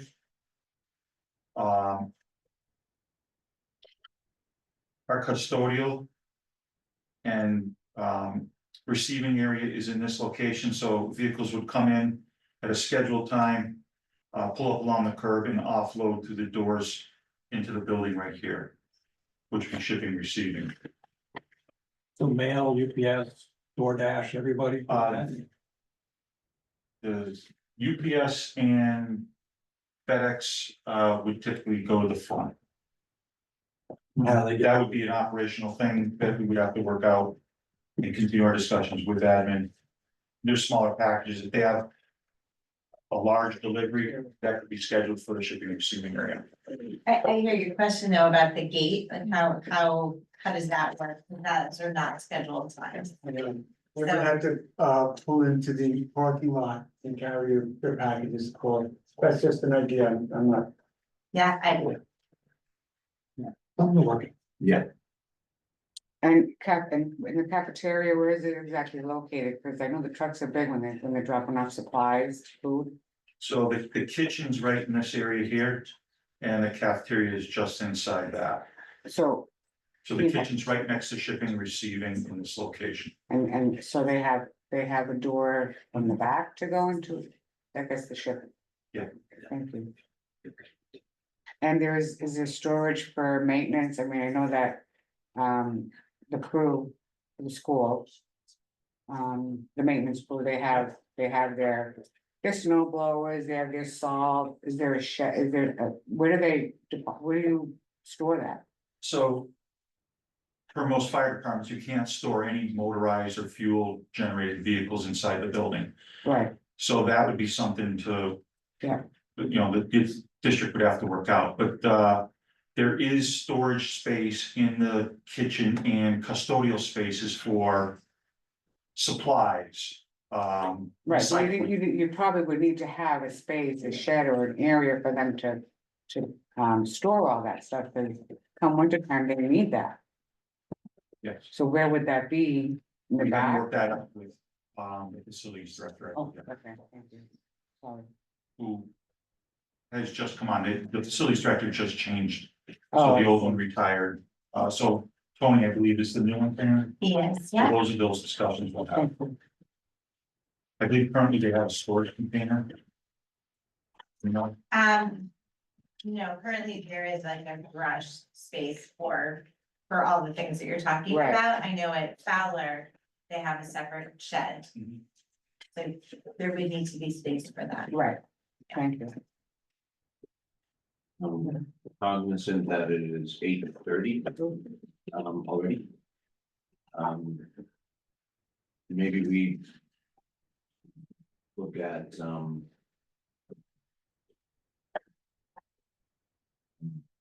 pedestrian flow. And then, we can look at other topics, at another night. Does that sound reasonable? Yeah, James Bill shake his head, yeah. Yeah, okay. Yeah, Bill wants to go on. So let's do this. Let's look at pedestrian patterns. We'll take public comment after that. And then, we can talk about next steps. Yeah. Okay, Bill? Okay. So, does anyone have any, would like to start with any comments on pedestrian walkway path, comments, questions? Does that include bicycles? Sure. Okay. Yeah. So I think that all the bike racks are in front of the school, right? Like, adjacent to the front plaza area, to the right of it, is that what that is? Yes. Okay, so people coming from 117 on their bicycles or walking will come all the way down the right side. I love that it's 12 feet wide. All the way down towards the preschool parking lot, past the basketball court, and cross there, and then as you said, it splits. The path splits so that some people can keep going, which is presumably 6 feet wide, adjacent to the bus, that little bus entry driveway. Right. Which then joins up again to go across the front of the school, which is where the bike parking is. Yes. Okay. And that's gonna. And then when, at the end of the day, they'll either go back that way because it's multi-directional, or they will go across the plaza. Past the parking, not past the playground and the outdoor classroom. And cut, across that driving lane, the bus driving lane. To re-enter the multi-directional path that continues on around the site. Sorry, sometimes I just say things out loud. No, it's good. And that path then. Both continues along, then it cuts across the site, those playing fields, right? Right. There's a cut across, Yes. but there will still be a sidewalk along Tiger Drive, that part of it that, there is still a sidewalk going straight up. There is. It's just not the full multi-pedestrian bike path, correct? Okay. And is that gonna be the current condition? The current sidewalk? Or is that part of your scope? That's part of our scope. Yeah. I don't believe there's a sidewalk on that side currently, Chris. Okay. There is not, I think there's one on the opposite side that goes to the Fowler School, correct? yes. Got it.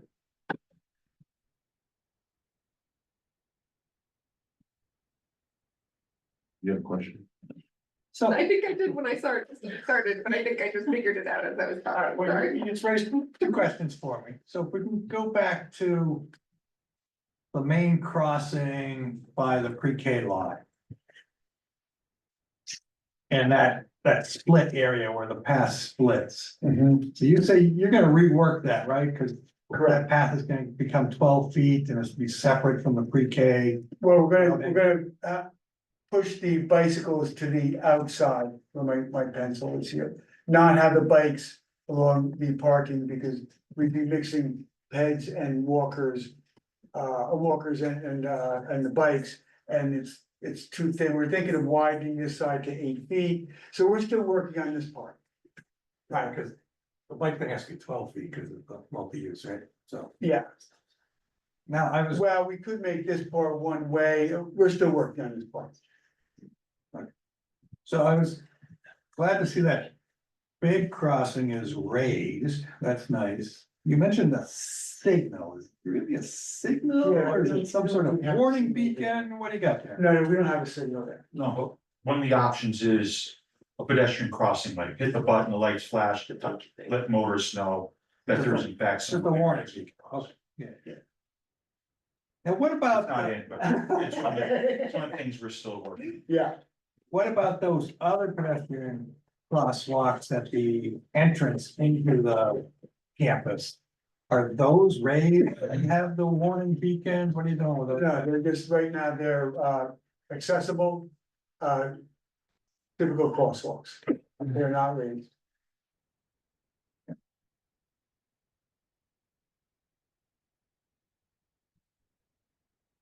Other questions?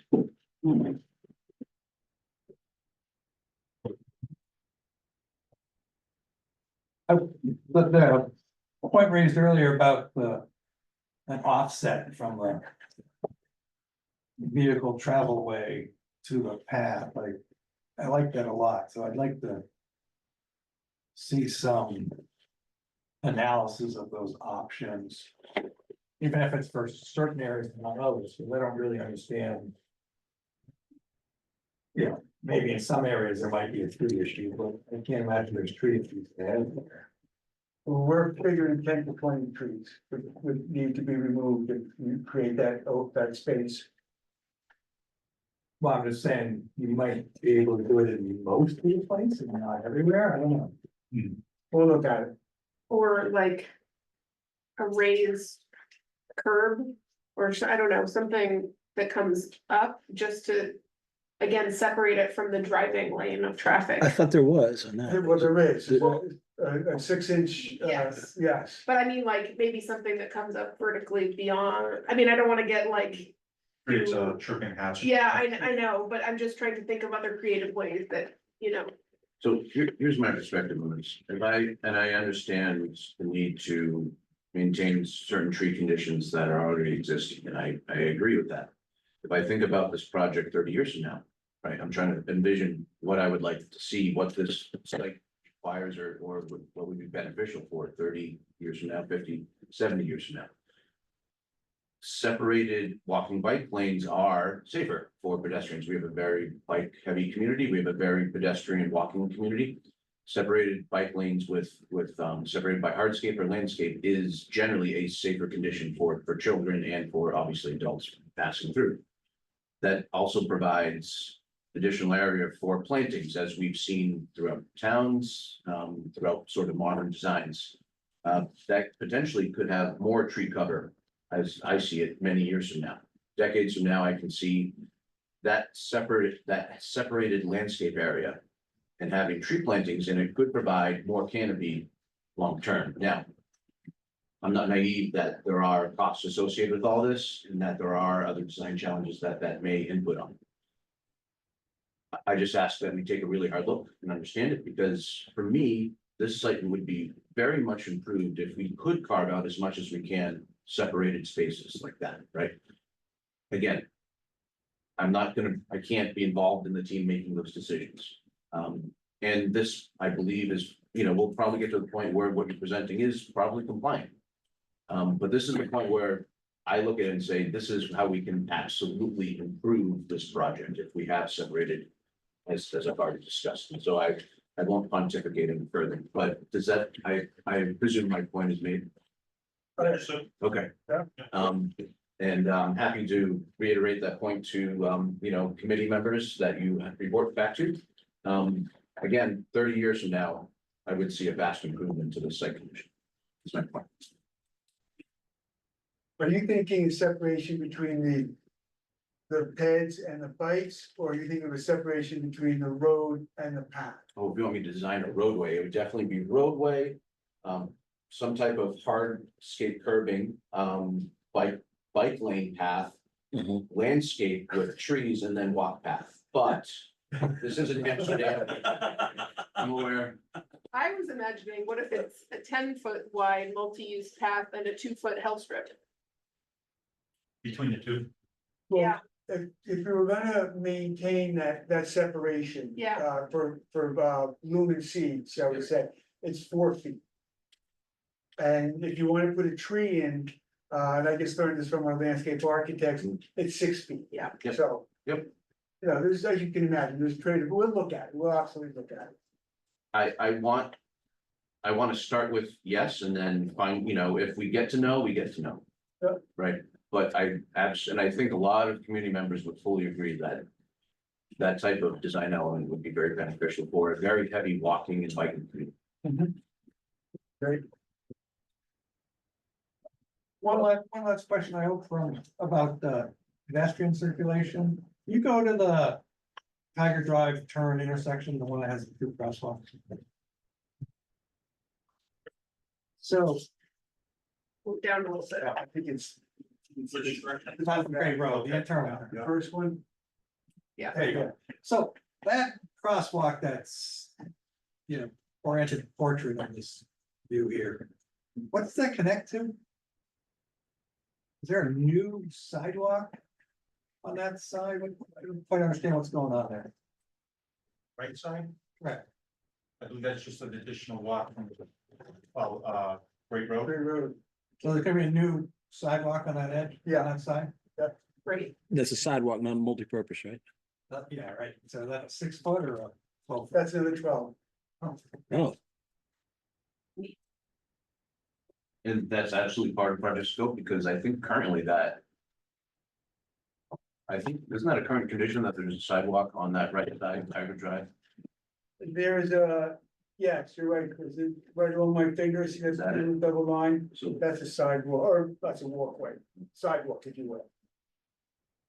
but the project is intending to construct a new sidewalk Yeah. on both sides of this Tiger Drive. Yeah. Okay.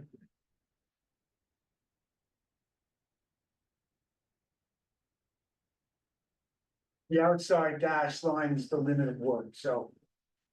Everything inside of that. One thing I've always kind of pondered on is that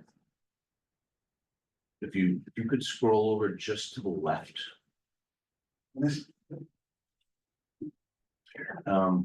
as of now, there is essentially a footpath from that current parking lot that goes through those lines of trees. I'm wondering if right there's, here, yeah. And it goes through those trees. Maybe there's a way to route bicycles through the tree line itself, which would be about, 30 feet to the left of where the current bike line is. Do you see what I'm getting at? no, Yeah. I don't know if that's practical, possible at all. I'm just trying to see if there's a way, maybe this could be improved by putting the bicycle lane inside through the trees. And that way you don't have to take the trees down. Yeah, no, I see what you're saying, Chris, absolutely, we can take a look, and I'm sure you know the challenges with the existing trees and getting a nice straight line, not interrupting the root system, Totally understand. but we can look at it.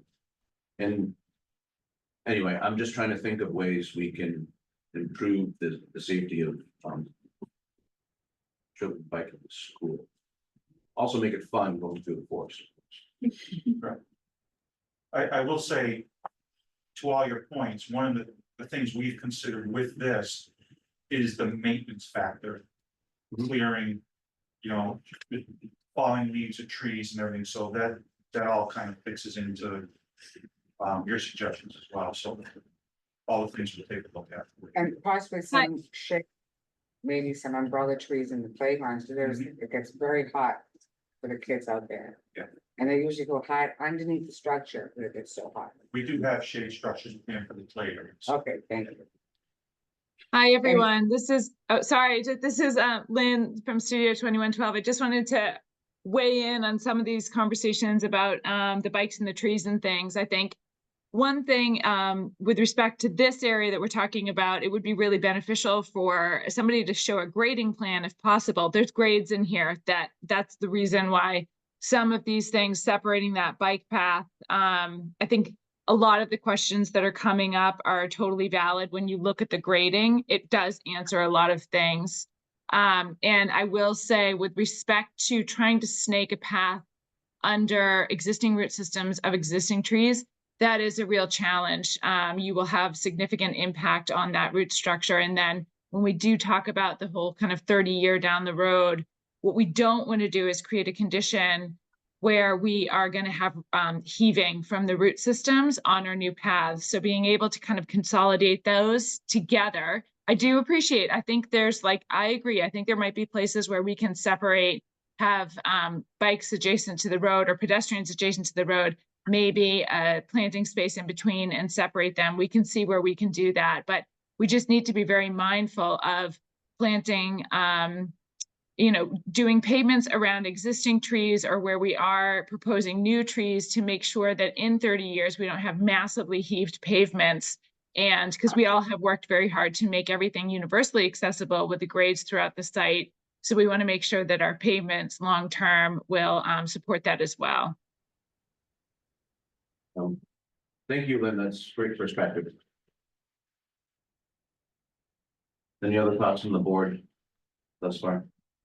I have a quick question just on the paths. This one that kind of goes from that main parking lot and meanders down towards the basketball court. Is there a reason where it kind of goes up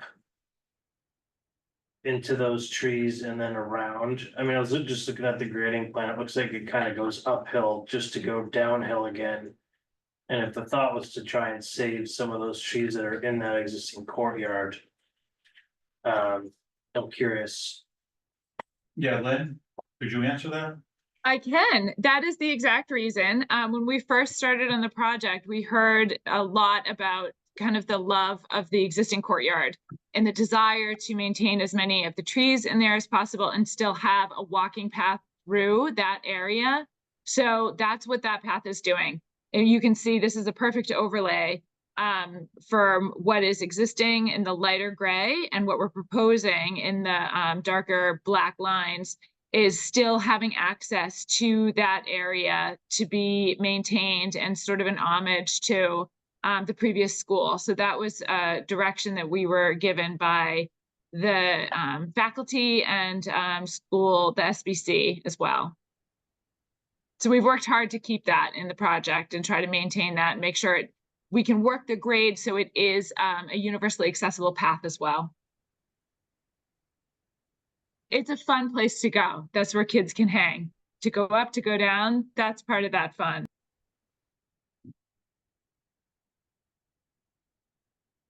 Are we getting into landscape?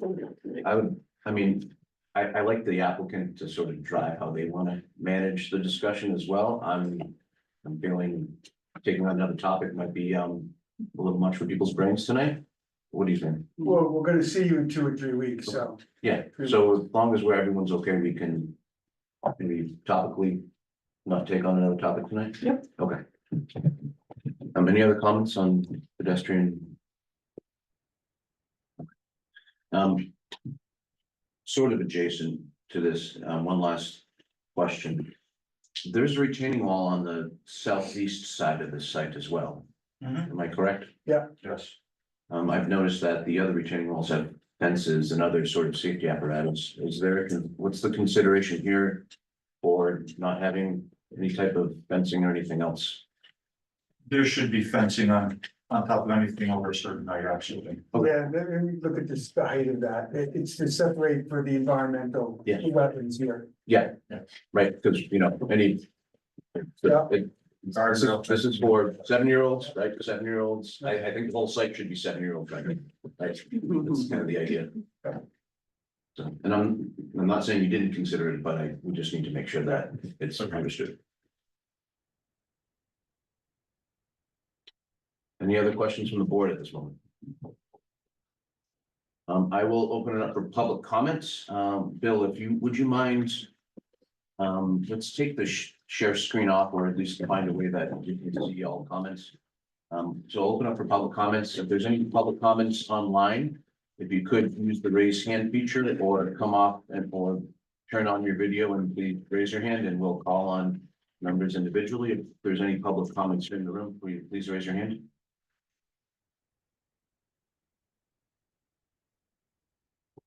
Yes, I will recognize this hand here, please. Kate Wheeler. I expect the kitchen may work into composting food waste. And that would be another pickup, dumpster or something pickup. I just wanted to add that in to this. It might be outside the kitchen, might be the easiest place to put it, but I don't know, that's something we're talking about. And snow removal, is there snow staging areas? Like how is that is tight? Particularly along the pedestrian ways. Unless there's a That's house. one of the gate. comments that we've got, and we're working on snow areas right now. Right, Yeah. yeah. We can comment on one. Anything else?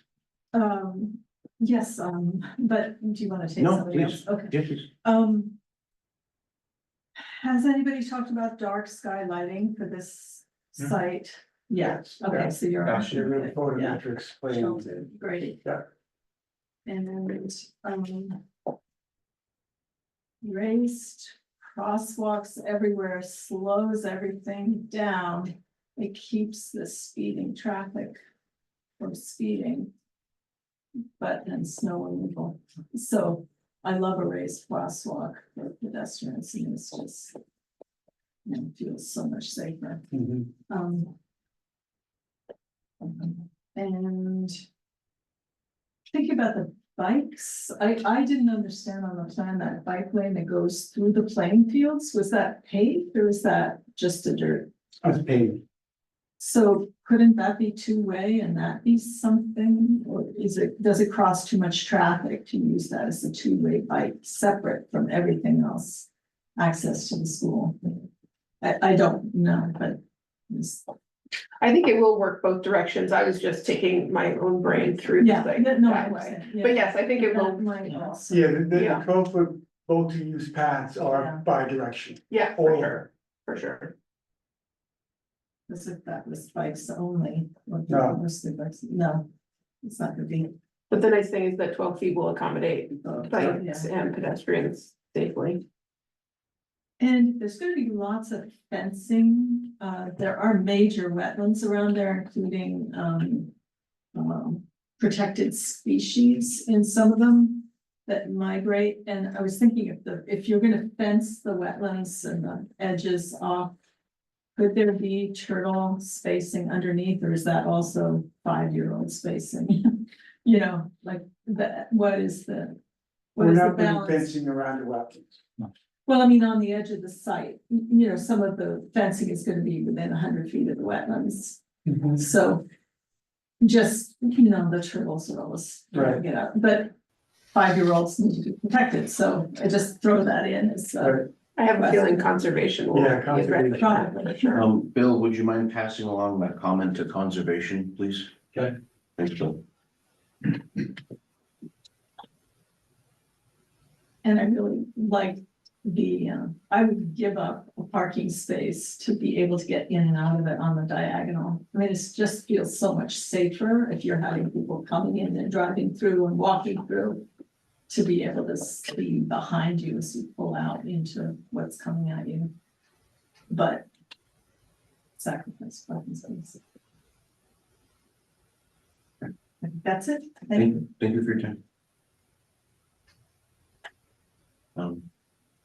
Bill, I'll recognize Elizabeth Alboda, if I said that name correct. Good evening. Good Thank evening. you for all the good work. This is the Albodas. My name is Marius. We are at 1 Taylor Road and our kids went to Green Meadow and we appreciate all the effort. I think overall it looks great. I think in line with Maynard being a green town and looking forward to, you know, less traffic and less pollution. Our view is, you know, less trees cut down, the better. Less pavement that needs to be maintained and plowed and salted and taken care of. It's also better for the environment. So I think there is sufficient parking already, and I think the overall arrangement is good. It's just every time you want to take a tree down, just think about that it takes hundreds of years for that tree to grow. And maybe there is a way around doing that. That's it. Thank you. Thank you, Mr. Albota. Bill, is there any other comments? Don't see any other hands raised. Okay, One, I will allow one more comment, yes. one more thing about snow removal, and are we using sodium related salts? Or do we already do that in town?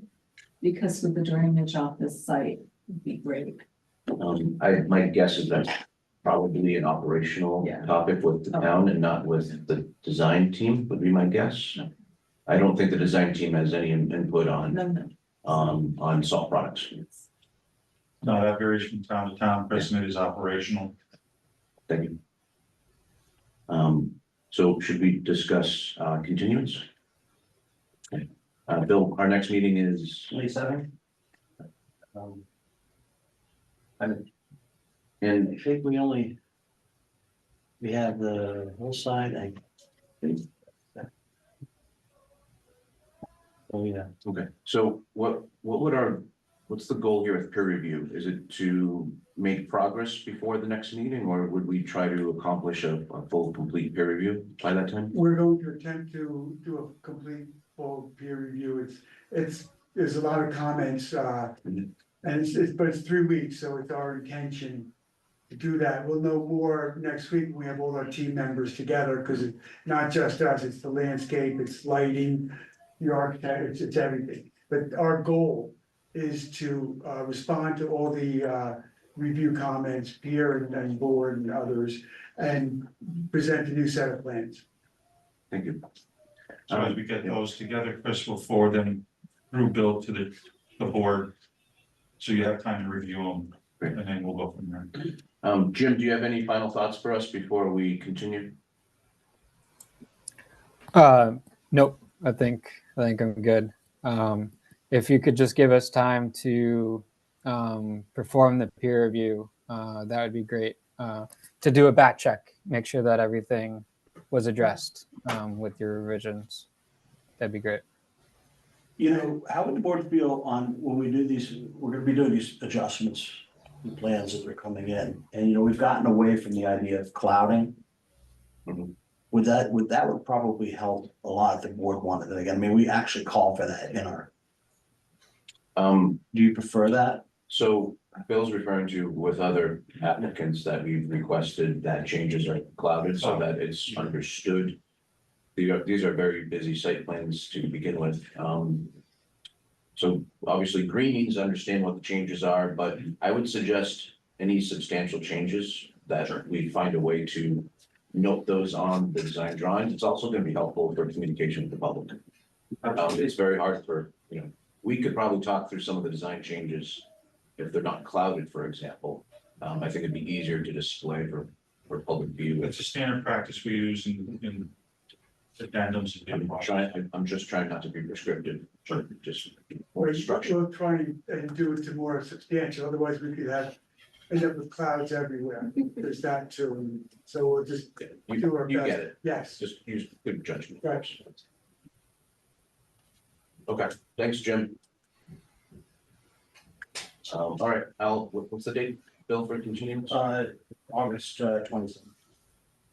I'll make a motion to continue this hearing for till August 27th at 7 p.m. I'll second that. All in favor, to support the continuance, please raise your hand. It's 5-0 for continuance to August 27th.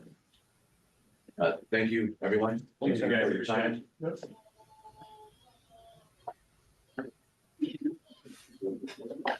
And those online, thank you, Jim. Thank you, team, Pam, Lynn, everybody. Thank you. Thank you. Thank you. Chris, here my notes. If Jim Coleman was here, I think we would be a motion to adjourn the hearing. Yes, you would. So moved. I'll second that. All right, all in favor to adjourn the hearing? Please raise your hand. That's 5-0 to adjourn the hearing. Jim was, you know, chair of the planning board before. It tells me you're. Most of them train here. We're gonna all just adjourn. Just to make sure.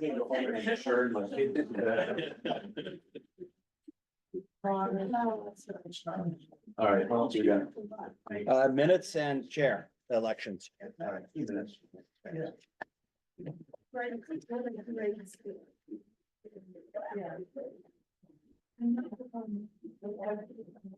Hey.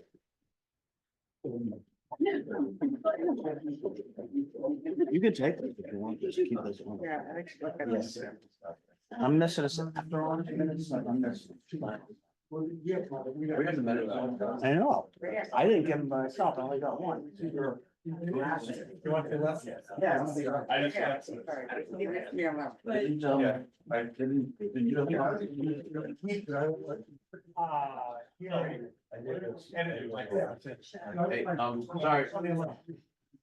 We are still having a meeting. Sorry, guys. Oh, sorry. No, it's okay. Okay.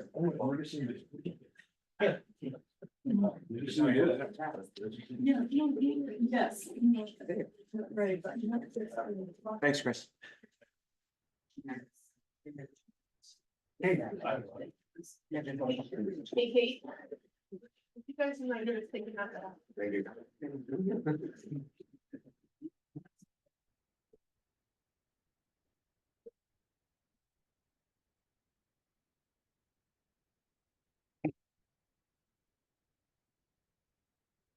I don't know. Did I have some comments? You already took it. Comments on the 11th are already been addressed. Okay. I do have comments on it. Well, go ahead.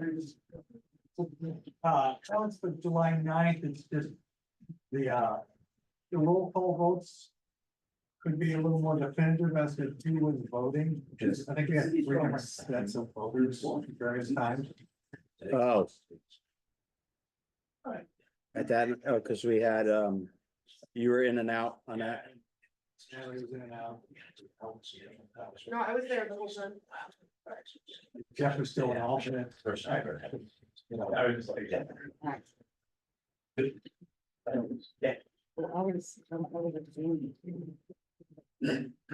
You were there, for that one, right? On the, on the 9th. It's Chris. You were out, wait, I think I would, I had you out the 11th. I left, oh, that's right, I left to California on the 13th. Well, you were. June 13th. That was that, so. Good to get rid of.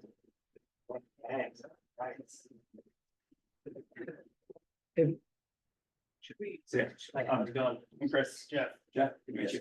Hi. Hi, connect. Good to meet you. Yes, so I met with Chris and Bill earlier, considered. Sorry, I should have introduced you. Let me. All right. It's Chris Klein. He had shown interest in joining the planning board. We met earlier today. Chris Klein, this is the board. Board. There you go, board formally. Sorry. Yeah. Sorry for my rude manner. That's right. You have things on your mind. I just threw a wrench in it, like coming down. Okay. Yeah, so I'll be in touch with you. Yeah. Well, you don't want to stick around and listen to us talk about meeting minutes? If I don't have to, yeah. Then maybe not. So we're gonna elect the chair. Oh, are ya? I'm not. I'm joking. No, I know, yeah. More than welcome. So that, No, I never go get dinner. yeah, good. Good choice. All right. Bye-bye, Chris. Bill, I didn't miss what you said. Do you want me to add, should I just add like the voting on these? I mean, I can do that. Like Yeah. who is voting? Clarify who voted. All right, so I'll make, for the 9th, add voting And it was a weird night. members. Every night's a weird night. You weren't there? Annette and I were both on Zoom, We were in California. and then I left halfway through, so yes, I think. Well, wait a minute. It says I'm present. No, Huh? I said I'm present too, but we were on Zoom, that's still Oh, present. okay. But I think that if we do a roll call vote, like if you say voted for each thing, it would be handy because I was only there for part of the meeting. Yeah, I was there for the whole meeting. And Bill recused himself for one item, so you know. Okay, right. Bill, no, I know Bill recused himself for the Emerson, but you were not, but you were there, I was on Zoom. right? Oh, so But you were that's- there for the meeting. Right, that's still present. I'm thinking. Right, yeah, okay. Natalie left after the Emerson. Right. but Right, maybe yeah, okay, I instead of got saying- it. Instead of saying the board voted unanimously, just maybe call it out so that. Yeah, got it. Makes sense. Yeah, I was present, I was on Zoom, I wasn't present here. No, I got you. I got you. I got you. I was like, wait a minute. I know, But you were not here for the 11th, right? That was for, you were out. No, no. The 11th of July, June. oh, June, I wasn't here. Right. Okay. Okay. That's correct. How does everyone feel about the, modified reduced meeting minutes? Is this about the right level of detail that we feel is reasonable? I think so. Especially. I mean, you can ask for a recording if you want, right? Recordings I post them all. And they're publicly available. Yeah, I mean, So, I mean, it's yeah, nice. heck yeah, Readers Digest. full service. This to me is more, I'll call it industry standard meeting minutes, so I think it's completely fine. I'll make a motion to approve the minutes from June 11th, 2024. I'm gonna do them one at a time. All right, second. All in favor of the motion for June 11th meeting minutes, please raise your hand. It's 5-0 to approve June 11th. Sorry, I had a meeting that night at school. Oh, okay. But you should know, let's take copies. What I do. Or both sides, if they want to put it up in the section.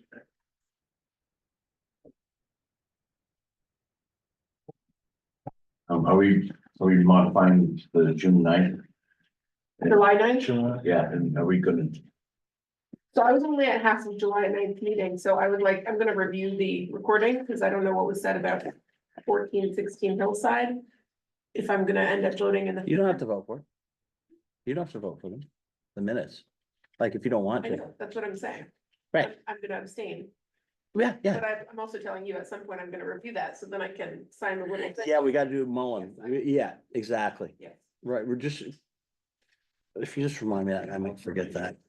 Cause you, I left the meeting. yeah, I'm trying to remember what we did we do anything that night? Hillside. I think he just gave an update that he basically. Yeah, so it's not much. You can watch it. It's not very, it was very short. Yeah. answer there. Great. 34 minutes to 47 minutes, so it was less than a 13-minute conversation. I can watch 13 minutes. Very good. Get the kids up. Great.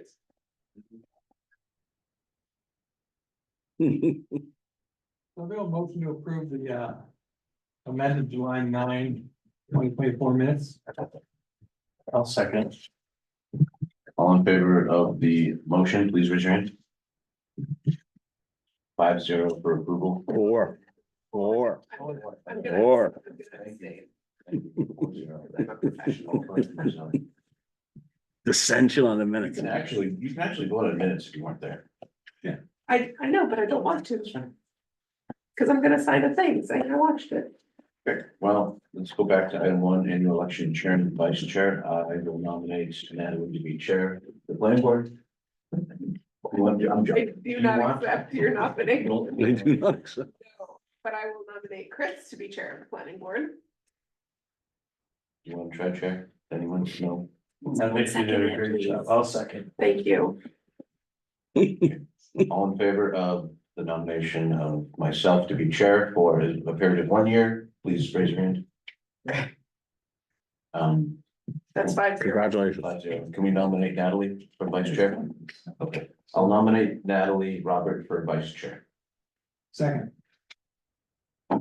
Too late. All in favor for Natalie Robert for vice chair for the period of 1 year, please raise your hand. Congratulations. Congratulations. Okay. That's all our business. So I got a question about Mullen. Are we, now that Jim's gone, we only have the Mullen thing on Hillside? We don't have it on anything else for continuing? I think so. I can't. I gotta mix, I can't remember zoning board. I have something going on. I think that's it. I don't think we have anything. Let me just double check. I got a couple of zoning board, I'm getting, they're on the device. We're not. So we're good. That's the only one that's still. Yeah, I don't think there's been. We don't have a lot of open hearings at this moment. We have the school, the hillside. We already closed Emerson. We haven't opened up anything else. I think we're good. And everybody here is participating in Hillside? Once I do my thing, I will. Yes. Natalie is the only one that has missed. Yeah. Okay. One of the hearings. No, that's it. For the 27th, we have the Dominoes. Let's see. Well, So that's a lot on the Good. 27th. good topic. Planning board update. Oh, sorry, planner update. So wait, the 27th is gonna be Hillside and Green Meadow School and Domino's? That's right. Which one's first? What would be first? It would be Hillside. Yeah. Now I had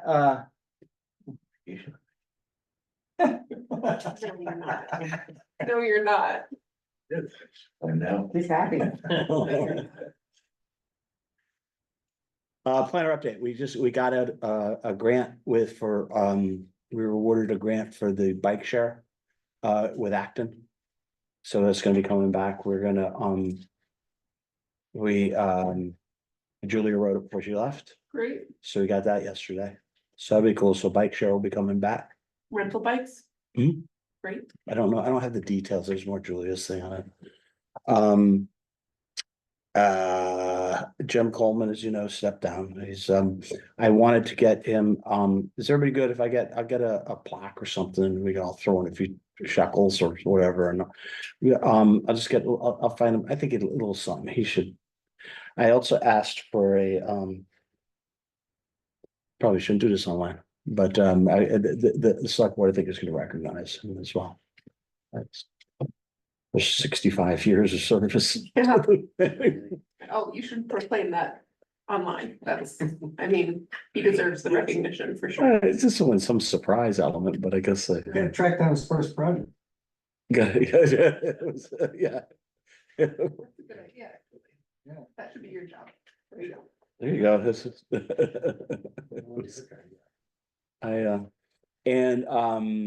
me see, I think that's it. I think,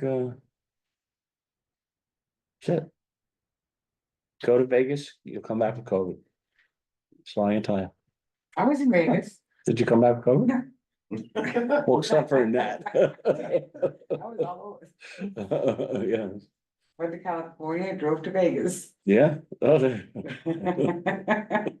I got a couple questions. Sure. Have you guys made any progress on the zoning for the powder mill? Not really. That's. Oh, we certainly have, actually, we've deferred half of it. We have. Great. Birds So- out of it. It turns out. The sub-districts we have remaining, there's 2 commercial districts and 2 residential districts. And a big focus of the residential district rezoning is to bring these small little lots into compliance now, because they're all too small and the buildings are too close to the lot line. But it turns out ZBA is looking at that town-wide. So instead of us doing it for this tiny little area, we're gonna roll it into the town-wide effort that ZBA is working on. So we're suggesting that sub-districts, the 2 residential sub-districts, the planning changes be deferred until the ZBA effort on the bigger town stuff gets done. So now we'll just focus on the 2 commercial sub-districts. But I think it's important to note that connection, that it's going forward, because people are asking, so, I mean, it's all productive for the powder mill district. What we're doing is with the ZBA is it'll be pretty cool, I think. It's a head scratcher. And that's me too, not just the ZBA. Yeah, oh, no, yeah, absolutely.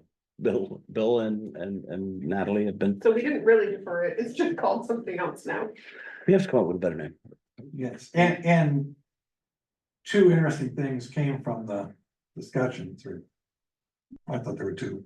One is we have to be careful with our setbacks, because if we reduce them too much, then there's a fire problem. If one house burns, it will burn down the other house. So Yeah. there's a reason there are a setback. And then the other is, it might not, for those weird little non-conforming parcels, one of the options might not be rewriting the rules, but handing over the decision to the building commissioner. And let the building commissioner decide what works in the unique situations, instead of trying to write rules that somehow will apply everywhere. That's gonna be pretty cool when we're done. That sounds all very thoughtful. I really like that. It was a good, really good meeting. That's great. I thought it was really cool. Geeky, but cool. We like geeky. Real geeky. Oh, this was geeky. This was another level. It was rough stuff, let me tell you. Good stuff. Now, actually, since the 27th meeting is gonna be totally occupied, I wouldn't mind a little input from the planning board members on what they're really looking for on the commercial side, and whether they're happy with the proposed language and that does everything for them, or they're looking for something else. For the Riverside commercial zoning. Yeah, river and stuff. We make that a homework assignment? Yeah, maybe they'd have to probably report to you, I guess. Not They to could, us. they can report to Bill, they can send Yeah. feedback to Bill and. Yeah. Maybe Bill, could you send out a quick email soliciting comments to remind people? From who? Us. Yeah, of course, yeah. It's not the two Riverside subdistricts. Just the three of us, really. Yeah.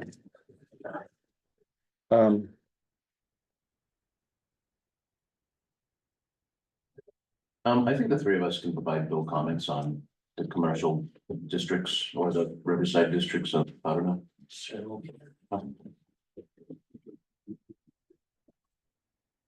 And then my other question, Bill,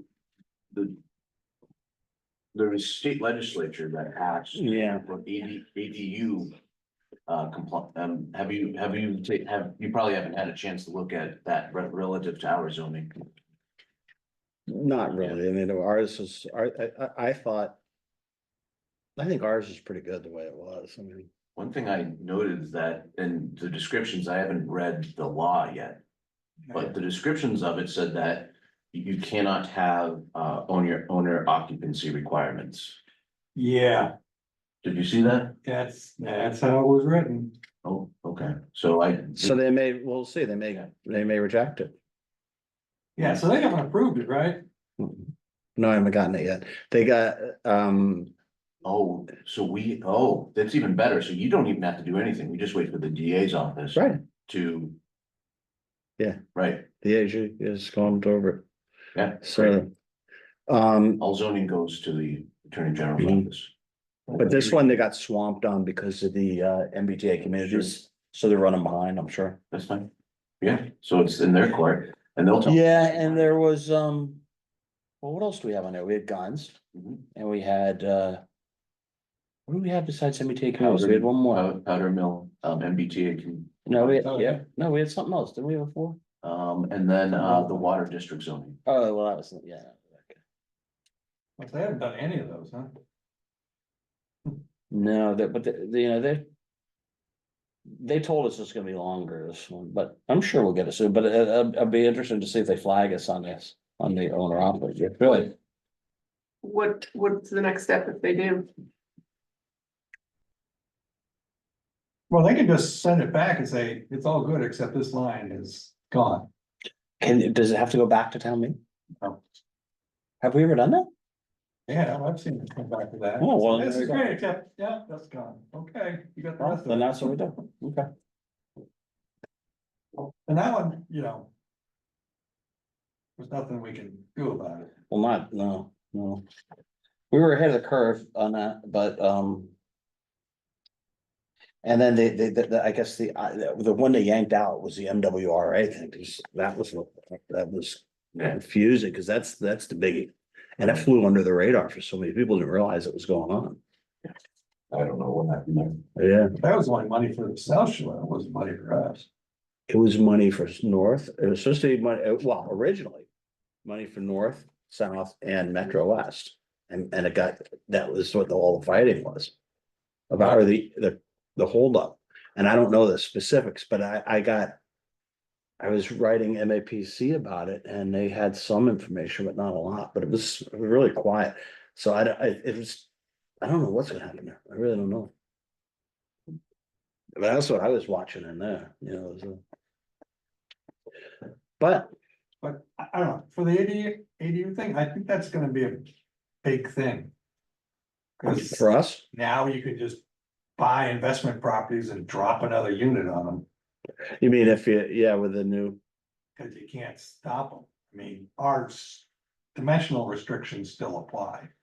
We're allowed to do that, but yeah, there's plenty of parcels now that you just drop a new building in the backyard and rent them out and get 2 rents. well, it kind of doubles the zoning in a way. But they'll still have to be accessible, No. affordable, right?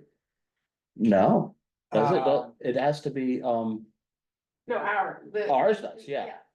We had ours was, I'm a little worried that they might strike that, Yeah. but yeah, So that's why I brought it up. I wanna make sure that we, to the best of our abilities, the intention. Our intention on it that was brought initially remains the best we can. I think this might be, you know. So we wait for the Attorney General's AJ, office. yeah. And we'll take it one step at a time, but I wanted to bring it up so that we are all aware. well, Something that we gotta probably revisit. we did a great job with it and we did the best we can do with it, so. We came first, so ours is more important, right? Since we went first, isn't that how it works? That's the way I see it. Listen, we had, It overrules state law, right? Cause we went first. we had to No. explain it all at town meeting, so. We explained our way out of affordability and everything, so. Yeah. No, it was so good. what is sue the state? That tends to go with it. Well, if we're gonna do that. It's a state. Anything else? We have no zoning bylaws. We're looking for the. No, we don't. Right? We don't. I have a fiasco the night before. Our 27th, 26th, nothing to do with you guys. No, good. Shoot, you can't ask Jim. We'll make a motion to adjourn the meeting. Thank you. I'll second it. All in favor to adjourn the meeting, please raise your hand. 5-0. Thank you. Thanks, everybody. It was a good meeting. Really good. You know, this, it's funny. Thank you.